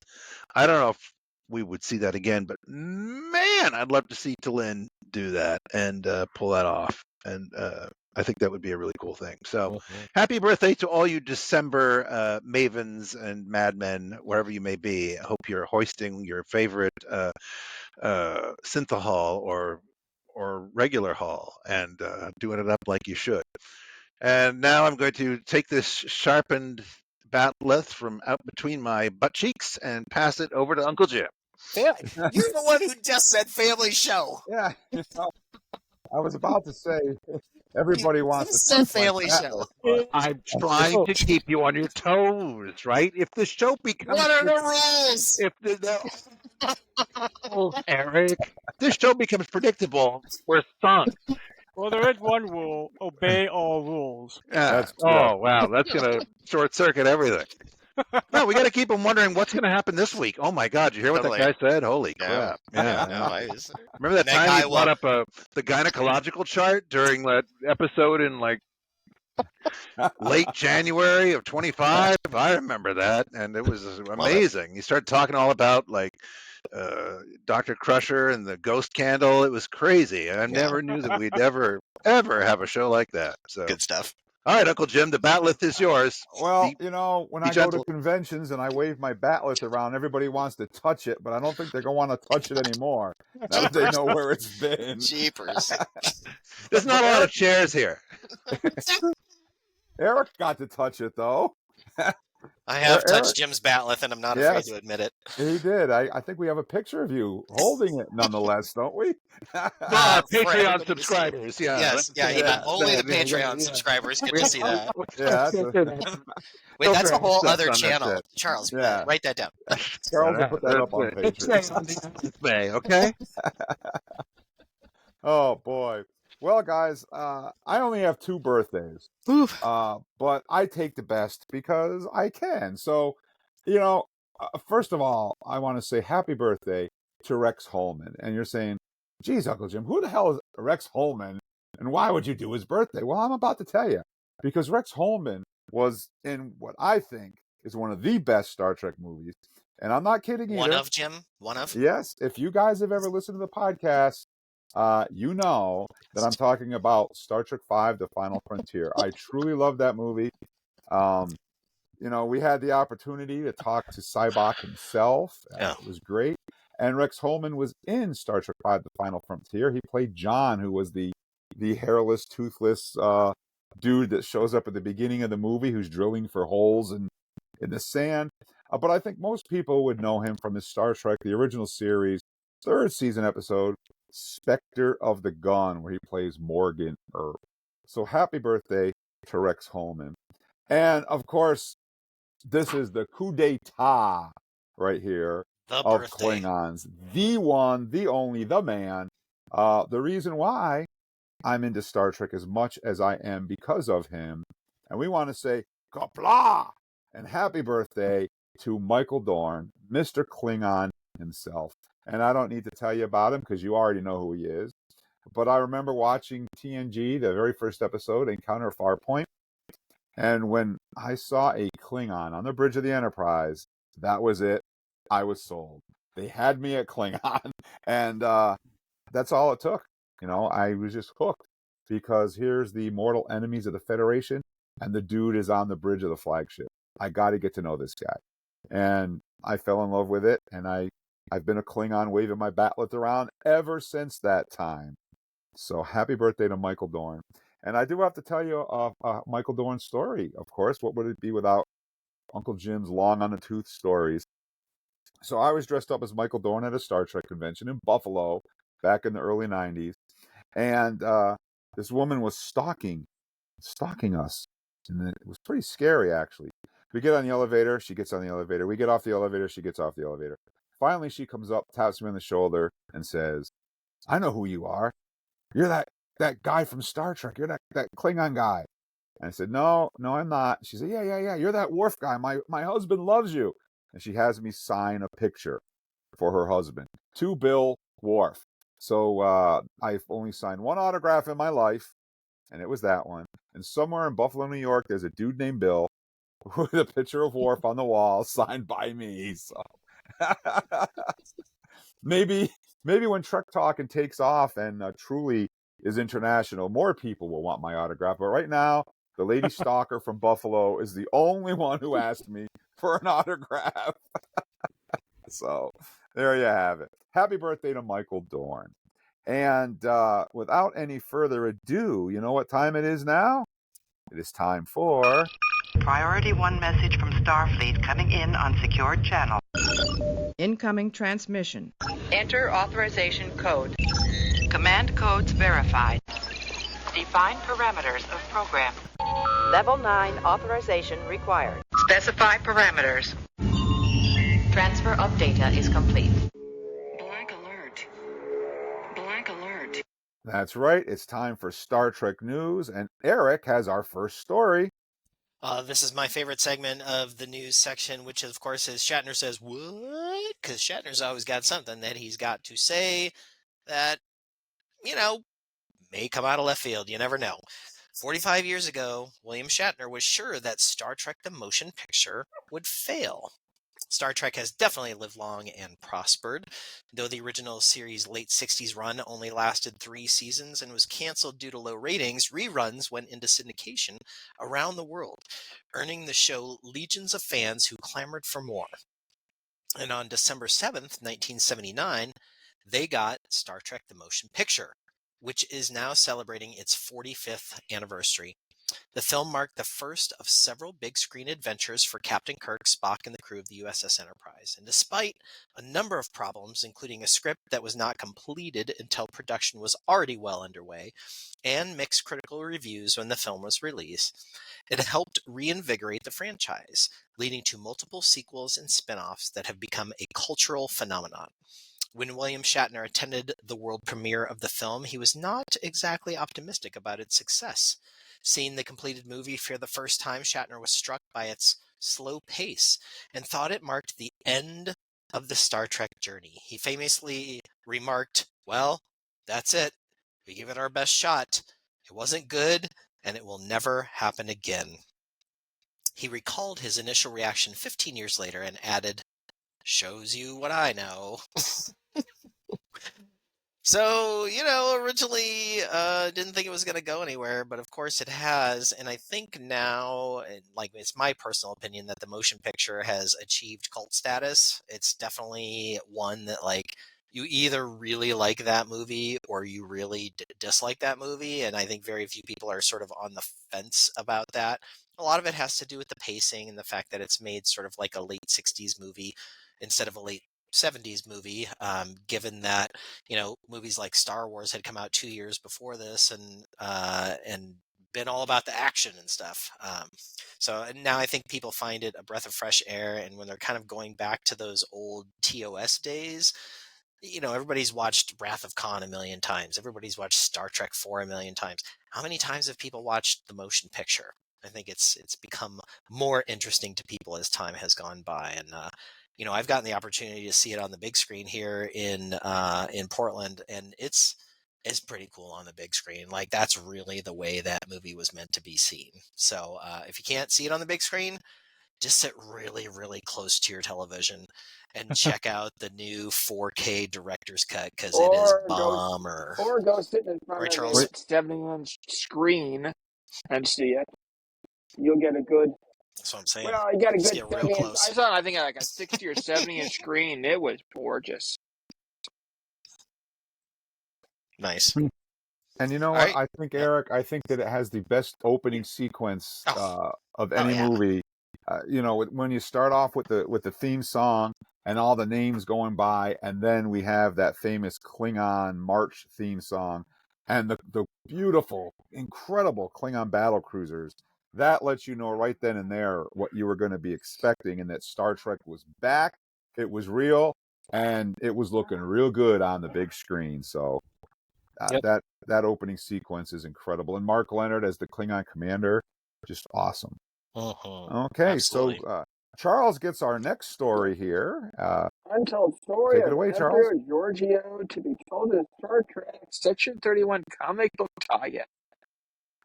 IDW has announced its first merchandise tie-in for Section 31 movie with what they're describing as exciting single-issue spinoff.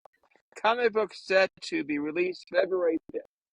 Details on it are a bit scant right now, but here is a synopsis from IDW.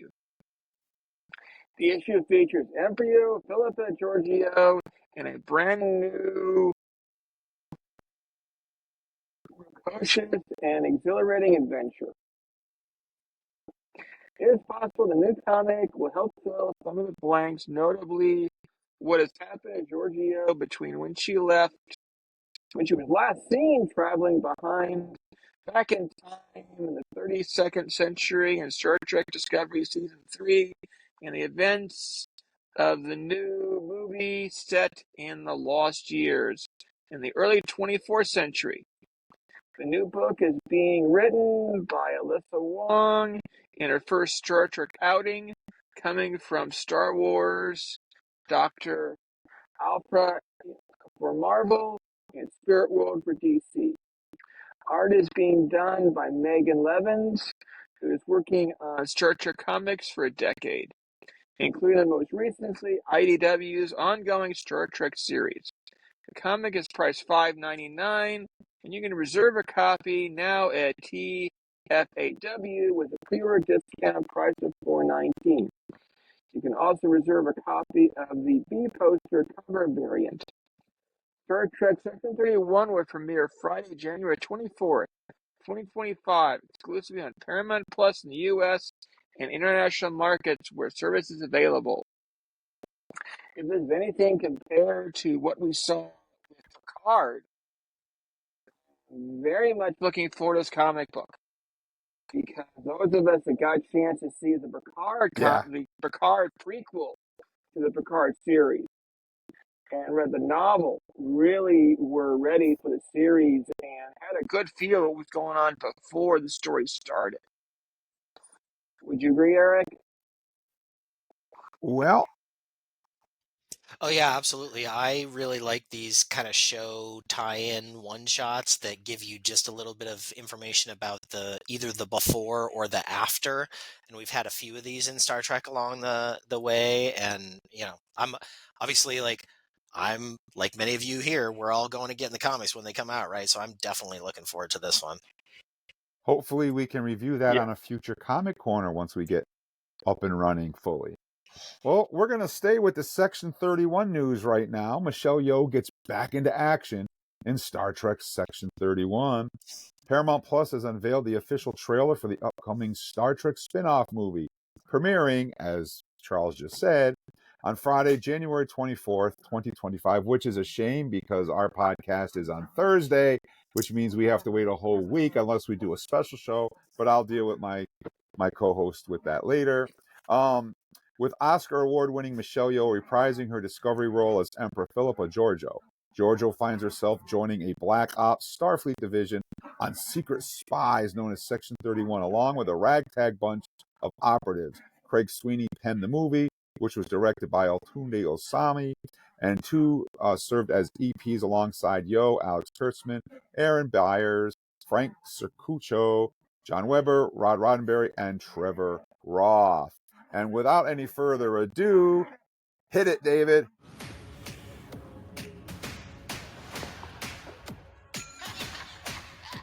Here's a customer hoping for a word with you. Bring him. What are you doing in my space station? I'm giving you a chance to get back in on the action on a galactic scale. What a cute idea. The only way this works is if I know exactly what I'm dealing with. We're facing a threat unlike anything Starfleet's ever seen. Billions of lives are at stake. Gather your people. We're gonna need every one of them. 31 is a Black Ops division. Spy work. It's just a place for people to bend the rules. Starfleet is here to make sure no one commits murder. Whatever you believed your mission was, is worse than you thought. How do we stop it? We work together, then don't get dead. I'll try my hardest. You ready? Let's get messy. You don't answer her questions directly, she will punch you in your face. What? You said that she was going to be doing the face punching! I lied. You have no idea what you've started. This is going to be bad. 5, 4, 3, Hold your course. 2, 1. We survive together.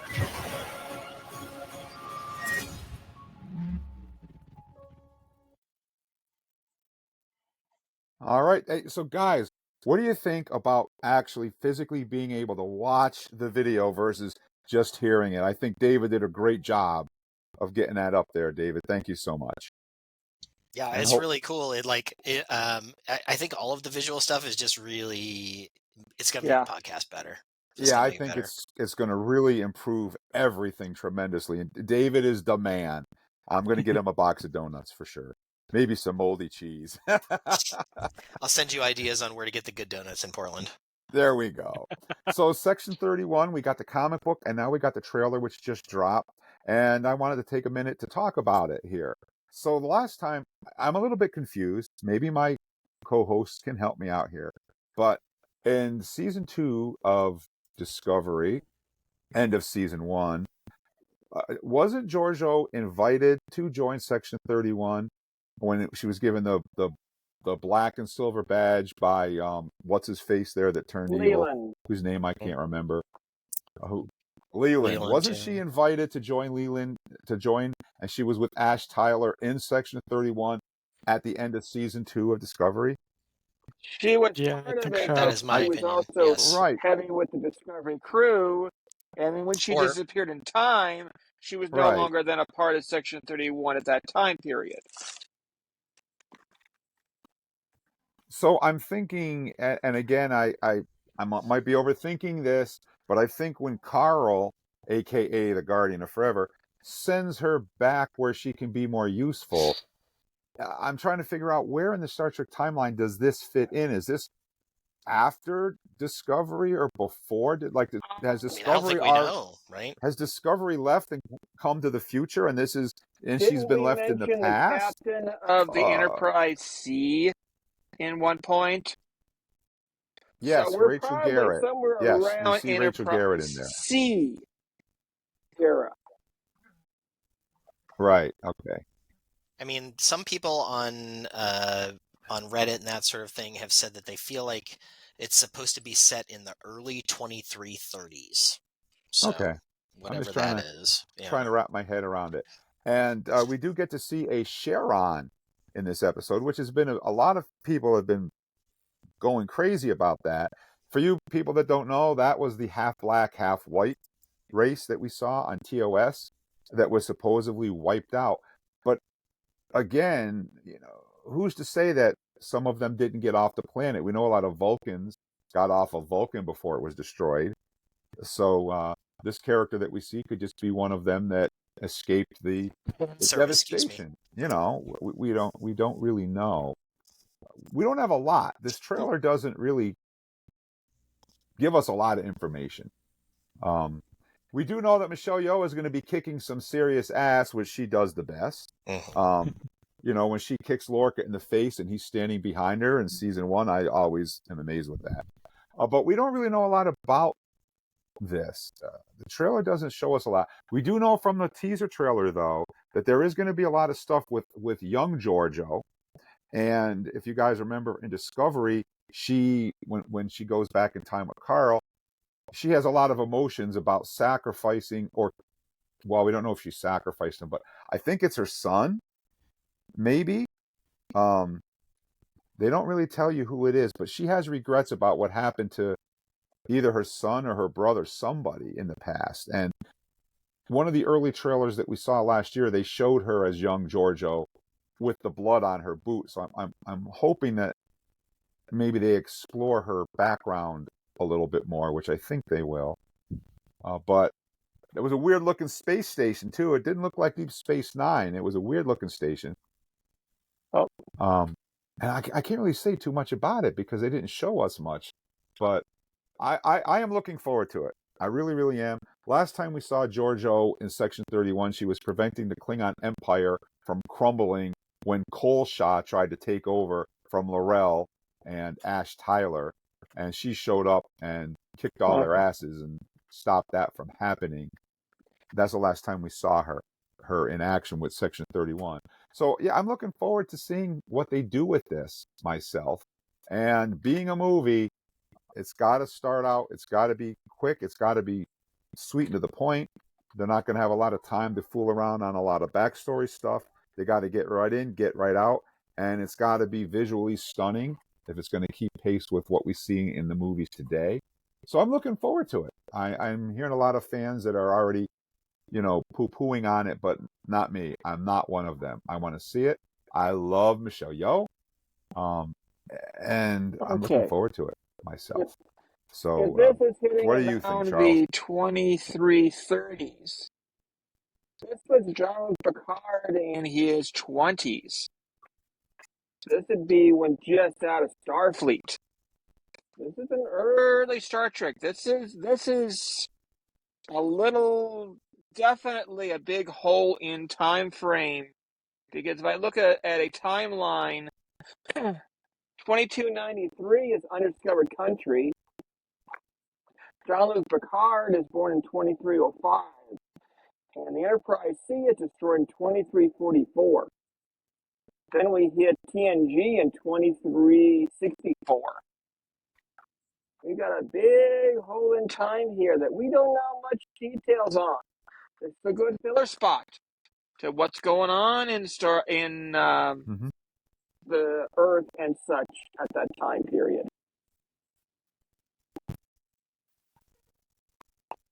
Absolutely. A lot of stuff that they could cover for us. What about you, Paul? What do you think? I try to be cautiously optimistic until I've seen, seen the material, right? I mean, making trailers for a TV movie is a very specific act, right? A very specific craft or purpose. It's not like making a movie. It's marketing. It's advertising. And yeah, style and preferences are a little subjective, right? When you were reading your article there, you mentioned the director Olatunde Osunsanmi, right? Well, that gentleman has done a ton of discoveries. Okay, a ton. And I think a couple of Strange New Worlds as well, but mostly I've seen his name on Discoveries, right? So as you can see in this, you're getting a really similar look to Discovery, right? A lot of kind of flashiness. The tone isn't what I expected from. I mean, back in through all the iterations that we've ever heard of Section 31, I mean, they're painted as a very dark organization, kind of a black ops type thing. I was expecting when I first heard that they were going to do this picture, right? Or originally it was a series, and they were going to go, okay, well, maybe not a series, but we'll let you do a movie. And I don't know if that's a good sign, right? Because it's like if you originally thought you were going to be a series, and then they're relegating you to just one movie, I think it's kind of like, well, let's see how this does, kind of a thing, right?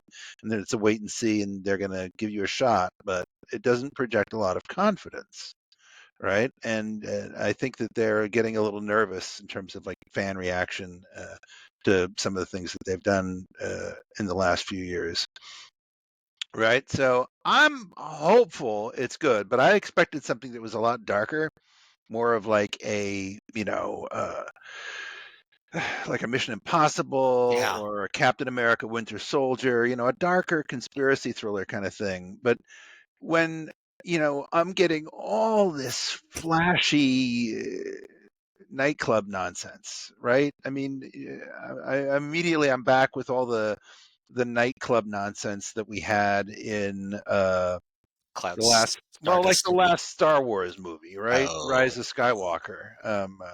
There was so much crazy. It seems to be a thing that you have right now with a lot of fictional shows. Right? Oh, there has to be an exciting nightclub scene, right? Well, who's writing this stuff, right? Where are they getting the whole idea that is what the audience? I never see a nightclub in Star Trek. That's fine. I don't understand why the urgency to make sure that you're seeing it in Dune Prophecy right now as well, where they sort of feel we need to appeal to the younger folks who go out and drink a lot. We're gonna, have an exciting scene in a nightclub, and it'll look really cool, and we'll have a close up of someone's exotic-looking shoes. I mean, I don't know, fellas. I mean, I want to like it. I hope it's good, but based on the footage I'm seeing here, I'm a little reluctant. It's just not a very good trailer. It doesn't look like a very good story to me. I mean, I want to be wrong, and like I said, this is the trailer. I'm not judging the finished product because I haven't seen the finished product. Right? I'm just judging what I have and what I've seen here, but I'm hesitant. I'm a little nervous. This doesn't look like what I would expect the Section 31 movie to look like. Eric, help me out. What do you think?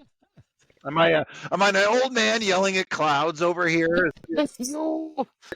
Am I like no? Is that who I am, or do you have a similar vibe? Well, I mean, I think cautious optimism is a great phrase to sort of start out with. I mean, am I glad that this was made? Yes.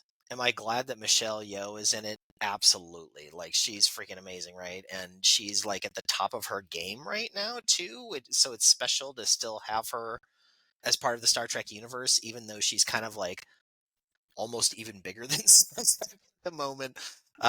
So that I'm excited about. I have some of the same misgivings that Paul has with the trailer, and this is like, okay, let me back up. It's not just the trailer. The concept of this show, or what became a movie, I think from the beginning has made me a little bit uncomfortable. Like the times that so the most deep space, or the most Section 31 that we ever got was on Deep Space Nine, right? And in that one it was kind of like these these side stories that were happening along the way that allowed character development of characters like Bashir and that sort of thing, while plugging into concepts of the Dominion War and kind of secrecy and all that kind of stuff. So Section 31 was kind of a vehicle to tell different parts of those stories that were part of kind of a larger whole. What we've done now is we've taken our focus and we've pinpointed and we've laser focused on something that is supposed to be secret. And so I'm kind of with Paul. My expectation would be then, okay, it is going to be Mission Impossible. It's going to be super secret. Like there's going to be like undercover stuff. And the trailer reads as action, action, action, which I get. Like you got to have that in the movies and that sort of thing. But I hope that it doesn't lose its Star Trek soul. And I'm hoping that it doesn't do what it could potentially do, which is glorify things like the concept of I have power over you and therefore I can do what I want. You know, there's like a fine line, I think, in Section 31 between I'm helping the good guys and I'm an absolute fascist. And, you know, Emperor Giorgio, we already know, has a history of committing genocide. And yes, she went through kind of a character reformation and she's a different person now. Thank you, Michael Burnham. But there's just a little bit of danger in that kind of like glorification of fascism in it. So anyway, I'm excited about it. I'm going to watch it. I am not saying that it's going to be terrible. The trailer does not totally make me have warm fuzzies in my belly. So that's my opinion.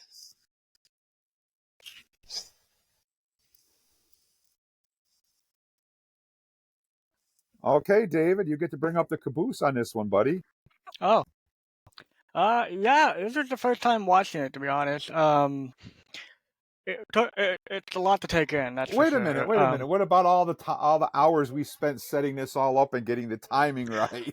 That I doesn't didn't count. actually watch it all the way Okay. through. All right, that's fair. That's fair. But yeah. So the beginning and the end I did see, but the middle part was a little too much to take in all at once, and it was like I am kind of in the boat with Eric and Paul here. The fact that it doesn't really give me, the warm fuzzy feelings, and I'm hoping that they don't destroy it. The last Section 31 preview that they did, several months ago, that didn't really connect with me at all. I was scared for the franchise, to be honest. Hoping that this does good, but yeah, like Paul said, I'm going to be optimistically cautious. So we'll see where it goes. I mean, it's coming out January 24th. It's not that far from here, right? About another month or so. But yeah, it's right around the corner. Yeah, hoping that it does good. Seems like they're bringing back a lot of nostalgic, like what do you call them? The Chiron race or something? Yeah. Yep. I mean, I do hope it does really well because I'd love to see them make more one-shot movies based on different concepts. That would be super cool. Yeah, so, I mean, who knows? They could end up turning this into a TV series. Well, Michelle Yeoh is a very high commodity. I don't know if they could afford her for a TV series. Characters or something. Yeah, maybe. I was kind of hoping we would see Ash Tyler. That was what we were originally told, but it appears that we're not going to see him. Well, I mean, the trailer doesn't reveal everything, of course. I mean, but it's the wrong time period. Yeah. Yeah, what Paul said, that he hasn't been able to see the whole material, so he can't really put his finger on it, or whatever. But to me, I'm in the same boat. It's just the material that we see right here that is just not the whole picture, and they might end up putting in characters like what Charles was mentioning. This is a timeline where if it is going to be set in the 2330s, what if we do see a young Captain Picard or something? Maybe he's off, gets mentioned or something, and he's off with his ship that he has, the Stargazer. So, I mean, this is supposed to be the Enterprise C, which is technically the flagship at that time for the Federation, and once it gets destroyed, if Section 31 has anything to do with it, of how it got destroyed. Ooh, that's a cool idea, actually. Ooh, I wonder if they'll actually bring the Enterprise C into this movie. Is that? I mean, is Rachel Garrett in this movie? Is that? She Was that? is. Yeah, Oh, she she is, is. right? That's Yep. that's a But, like, would definite. they actually bring the Enterprise C in? That'd be pretty cool. And I think that the scenes that they show us might actually be on Giorgio's space station. Maybe it's not clear. Yeah. So, anyways, I am really curious though. Who is that Bane-looking character? What's his role in this whole I thing? know. I mean, Well, so there was a guy from, wasn't it the motion picture? From Star Trek 6, the Star Trek 6, right. Cameloid, Yes. the woman Yeah. in Star Trek 6 that could shape change. Oh, that no, not character, David's talking about the guy with the machines on his head. There was a guy from, like, motion picture or something that had machines on his head like that, wasn't there? Because I remember the first time I ever saw him, I thought of that guy from Star Wars that has the like metal thing that kind of comes around. Lobot. Yeah, Lobot. There yeah. you go. Yeah, that guy. Yeah, he's one of the ragtag misfits that they Yeah, he's describe one of of like the- the, you know, Yeah. it's like, you know, it's just like that to me does not. If you say who is, hey, Paul, what are the folks at Section 31 like, right? I'm picturing like, you know, CIA agents, right, who are, you know, the equivalent, right, of like, you know, time traveling cats, right? The most elite of the elite Secretive. of the elite of the finely tuned machine that is the secret, you know, control entities of Starfleet, right? The ones who are running without really any tip of the spear. Yeah, and are the ones who do the things that nobody else does, but highly elite forces, right? Yeah. That does not sound like ragtag misfits to me, right? I mean, it does not. It sounds like a bunch of like, you know, are we getting Police Academy or are we getting, you know, Section 31? Which is it, right? So I don't know. I worry this is going to be like one of those, you know, what was that weird Netflix movie, Jim, from that was very Star Wars? A couple of Rebel Moon. Rebel Moon. Yeah, Rebel I worry Moon. we're going down that road, right? Yep, And it's Rebel where Moon. it's sort of like flashy and nonsensical and not a lot of great, you know, But I mean, a great storytelling. director, right? So, like, part of me is like, okay, the director of this thing is amazing, and the star is amazing. So, if the writing is halfway decent, the plot then is it's good. all about: is it Star Trek or is it a Star Trek universe Star Wars movie? Like, that's the question for me. That's what I'm really worried about myself, because if they change the flavor, it's going. I might actually spit it out. So Well, maybe. I mean, is it okay to have like one Star Warsy Star Trek thing? Yeah, Or does I mean, that we kind of got like, that with the J.J. Abrams movies. That was kind of more of a Star Wars but movie. they still had the through line of the like teamwork and like, I mean, there was more action, Yeah. but I don't. Yeah, know. I'm not averse All to right. action. I would like it Yeah, if you know, whatever the story ends up being, and we don't really know, We right? don't. There'll be some kind of threat, you know, and there'll be some kind of a thing. But whatever it is, right? You know, and the whole universe will be in peril, right? Because that's what they do at Paramount now. It can't just be a It little is. threat. No, The it's entire big. fabric of the Every cosmos, time every is atom huge. of molecules must be. Right? I just want this, whatever version of Section 31 we're getting, I want it to align and fit with the versions of this organization we've been told about in previous episodes, like a We Deep want a Space Nine. Sloan guy. That, Yeah, like, yeah, tells us, exactly. I mean, it should fit, right? You should sort of morally questionable people who do, you know, stuff that most people should not know about. Not right? glorified, but who believe that they Yeah. are doing the right thing every single time. And the one-liners and quips, for God's sake, keep it to a I minimum. mean, that is the trailer, so hopefully. The one thing I do like about this trailer is that it brings everybody together to talk about it. So we're doing that. And that's We are great. doing that, yeah. And you know, it's fun to think about it, right? It We is. don't know, right? Yeah. And it's just like, you know, and if some people have like a lot of caution at first, and one person's really enthusiastic, right? That makes for a good conversation. It gets things going, right? And we're really curious, so we're more invested in watching it now than we were before. It makes for a good show. Well, so far, all we've seen is her briefly walking in the desert with a sword over her head, stepping in a puddle of blood, could be anything, and then a bunch of fight scenes in a bar. That's all we've seen. We haven't seen anything about the story or this big threat or nothing. So they're keeping it under wraps. So I'm looking forward to it. And deep down, once we find out who the real person is behind the curtain, it's just a giant triple. That could be, or a giant donut. Giant donut. And I believe that Paul has our final story. Yes, Paul has our last story All right. of the evening. So take it away, Paul. All right. Well, if you're working in Hollywood and in creative endeavors, you're hoping that eventually you'll get acknowledged for your work. And what better way to get acknowledged than be acknowledged by your peers? And it is delightful to be able to say that Star Trek Discovery and Lower Decks have both been nominated for Saturn Awards because as we turn into the caboose at the end of the year here, as we wrap up 2024, we're heading into awards season, and things are kicking off for Star Trek with the final seasons of 2 shows picking up Saturn Award nominations. While Discovery and Lower Decks are being recognized, the franchise isn't getting the kind of love from the Saturns it has in previous years. What's more going on there? The nominations for the 52nd Annual Saturn Awards were announced by the Academy of Science Fiction, Fantasy, and Horror. Since 1972, the Saturn Awards have been recognizing extraordinary programming, performances, and special effects in genre entertainment. That would be your science fiction, fantasy, and horror genre. This year, Star Trek brought in 2 nominations. Star Trek Discovery was nominated for its 5th and final season for Best Science Fiction Television Series. It's going up against Three Body Problem. Oh, that was a big one. Ahsoka, over there on Disney. The Ark, which I don't know. Dark Matter and Fallout, which is done pretty well.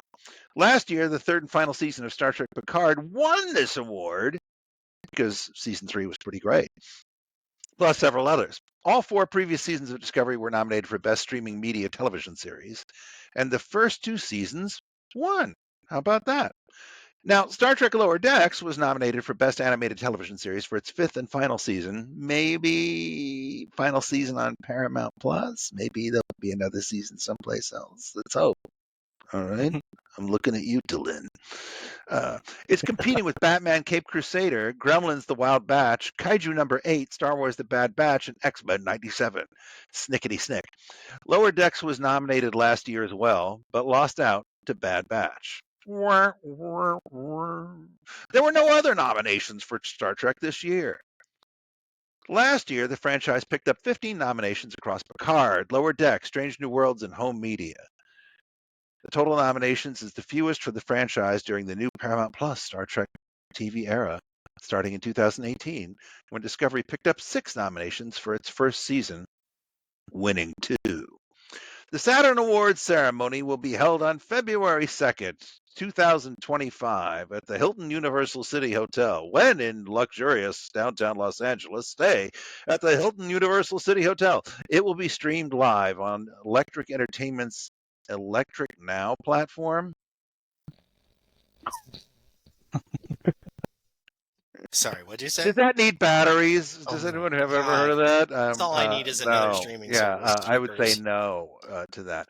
And on the Roku channel, which I think is still out there, like next to AOL, right? Roku and AOL are still I think in when business. I press the Roku channel, it takes like a couple of minutes, but my TV does something and then it's usually that same reboots. thing that Tendy used to power Data's head, right?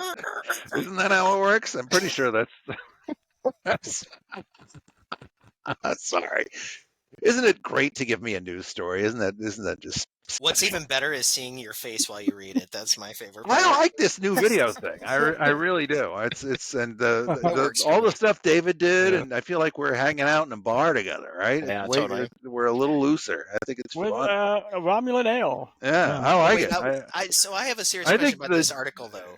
Yeah, brother. Yeah, hit me. So Star Trek Discovery was nominated for its 5th and final season. So that didn't come out in the last year, right? Am I misremembering things? I don't remember. Is Star Trek Discovery's 5th season? When did that come out? Well, when did it come out, or when was it done? Because remember, when did it finish? Was it this year? Yeah, not too long ago. Yeah, okay. I think it was like at the beginning of this year. Because it kind of seems like it would have been nominated for this cycle, right? That's what it just felt like it was longer ago, and so I got a little confused when it was with more contemporary things like Three Body Problem, which just came out a few months ago, or Okay. Well, remember they finished it and then they canceled it, and then they went back and refilmed the ending, and we had to wait a long time. Yeah, for that. That's right. The final episode of the the series finale aired on May 30th, 2024. So just this last May. Okay, it feels longer So ago. you'd think it would be among these nominations, right? Totally. Because this is the current cycle, but it was not. Yeah. So I don't know. It's a little Which is confusing. too bad because the 5th season was, I thought, There's some good particularly stuff. good. Like there's some good stuff in there. Yeah. Yeah. It was better than 3. That's just my thought. Yeah. What? Yeah, I don't even know what It you're was talking interesting. about. It was interesting. Yeah, we could do a whole thing talking Read the about book that. too. We could talk about that sometime. Yeah, We need seriously. subtitles for you, man. Is anybody else trying to endure Dune Prophecy? Is it just me? I haven't gotten there yet, but sorry to hear that. I am. I love those Dune movies. I love those first 2 Dune movies to death. I think they're brilliant, and I had high hopes for this thing. But man, it is just like a snooze fest. It is just tedious. And well, they need Patrick Stewart there as Gurney to. Yeah, or you know, Sting. I'm sure Sean Young's looking for work. I mean, she can bring her out, but yeah, it's just I had such high hopes for it, and I'm just like, you know, boy, it's a slog, fellas. Sorry. Too bad. Well, yeah. Oh well. Check it out, but this was fun, and you know what I say? Can you believe it? I say to hell with our old platform. You know, with Blog Talk Radio. You know, dead. Long. You know, dead to us. Dead to me. Yeah. mean What do you say? Claude- What do you used to say in the Roman times? Death to long live the emperor or whatever. But yeah. But this new platform's great. I really like it. It's fun. It's engaging. And kudos to David and Jim for putting all these visuals together. It's great. Yeah, David did a hell of a job. Yeah, I don't know how you can keep this up every week. My God, you know, but I'm sure you'll develop efficiencies over time, right? I mean, you know, we all figure it out, right? Every week how to cram stuff in, but it's great. I really think it's it sounds so much better. The audio quality is just so much better. Sound makes a big difference. Yeah, I mean, it's great. So I'm really glad this worked out. It seems like a wonderful, nice turn of events. So you guys like the video and the pictures and stuff, and we'll keep this format. I can't wait to see what it looks like on the tail end. I mean, yeah, I'm very curious. This is all kind of an experiment for us. Because it's always a little weird, right? So. Whenever you'd play a trailer or something, and we're just hearing it, and it's just like people can't see it, right? And now you play a trailer or footage, you can see it. I think it's great. Yep. So really, really nice. And I can't say enough. David did a great job with all of this. We've been talking on the phone just about every night this week, right, David? Almost every night, yeah. Yeah. I just wanted to make sure I got it all in order because I didn't really I couldn't see the list that we were reading off of. But I was like, okay, so we got to do this one in order first, and then this one, and then that took probably, I don't know how long did it take, like maybe an hour. Or something.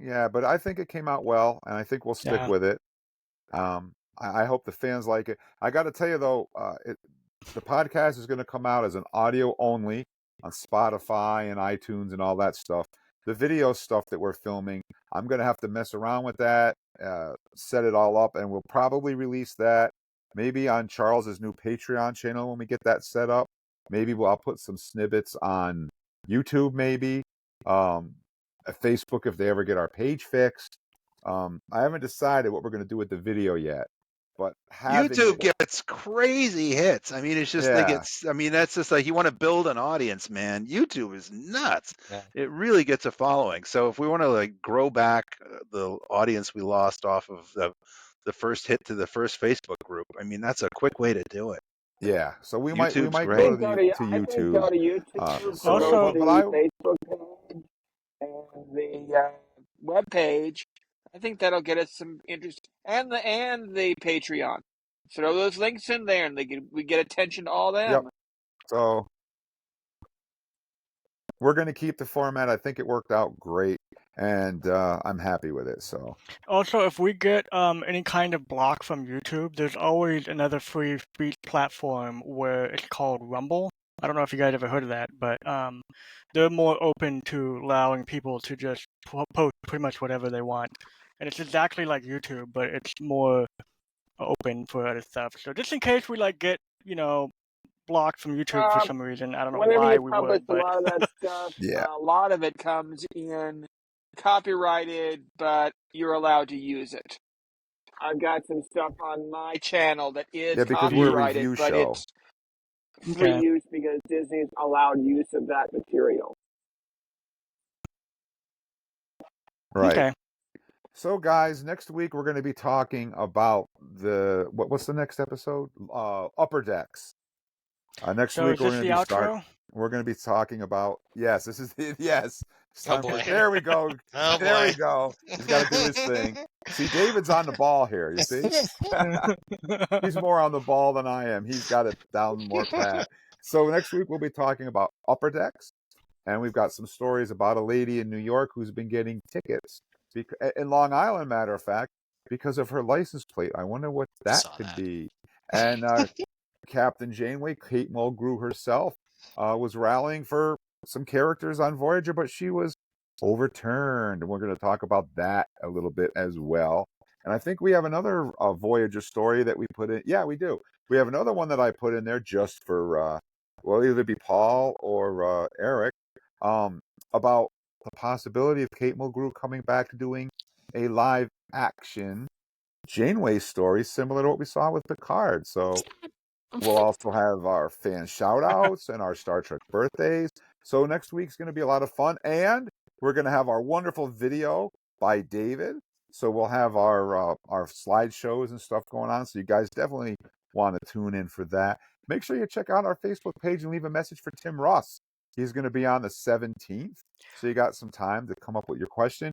Just go there to trektalking.com. Click on the blue microphone, which is in the bottom right-hand corner, and leave us a message. And we will play your message for Tim and have it answered right here on the podcast.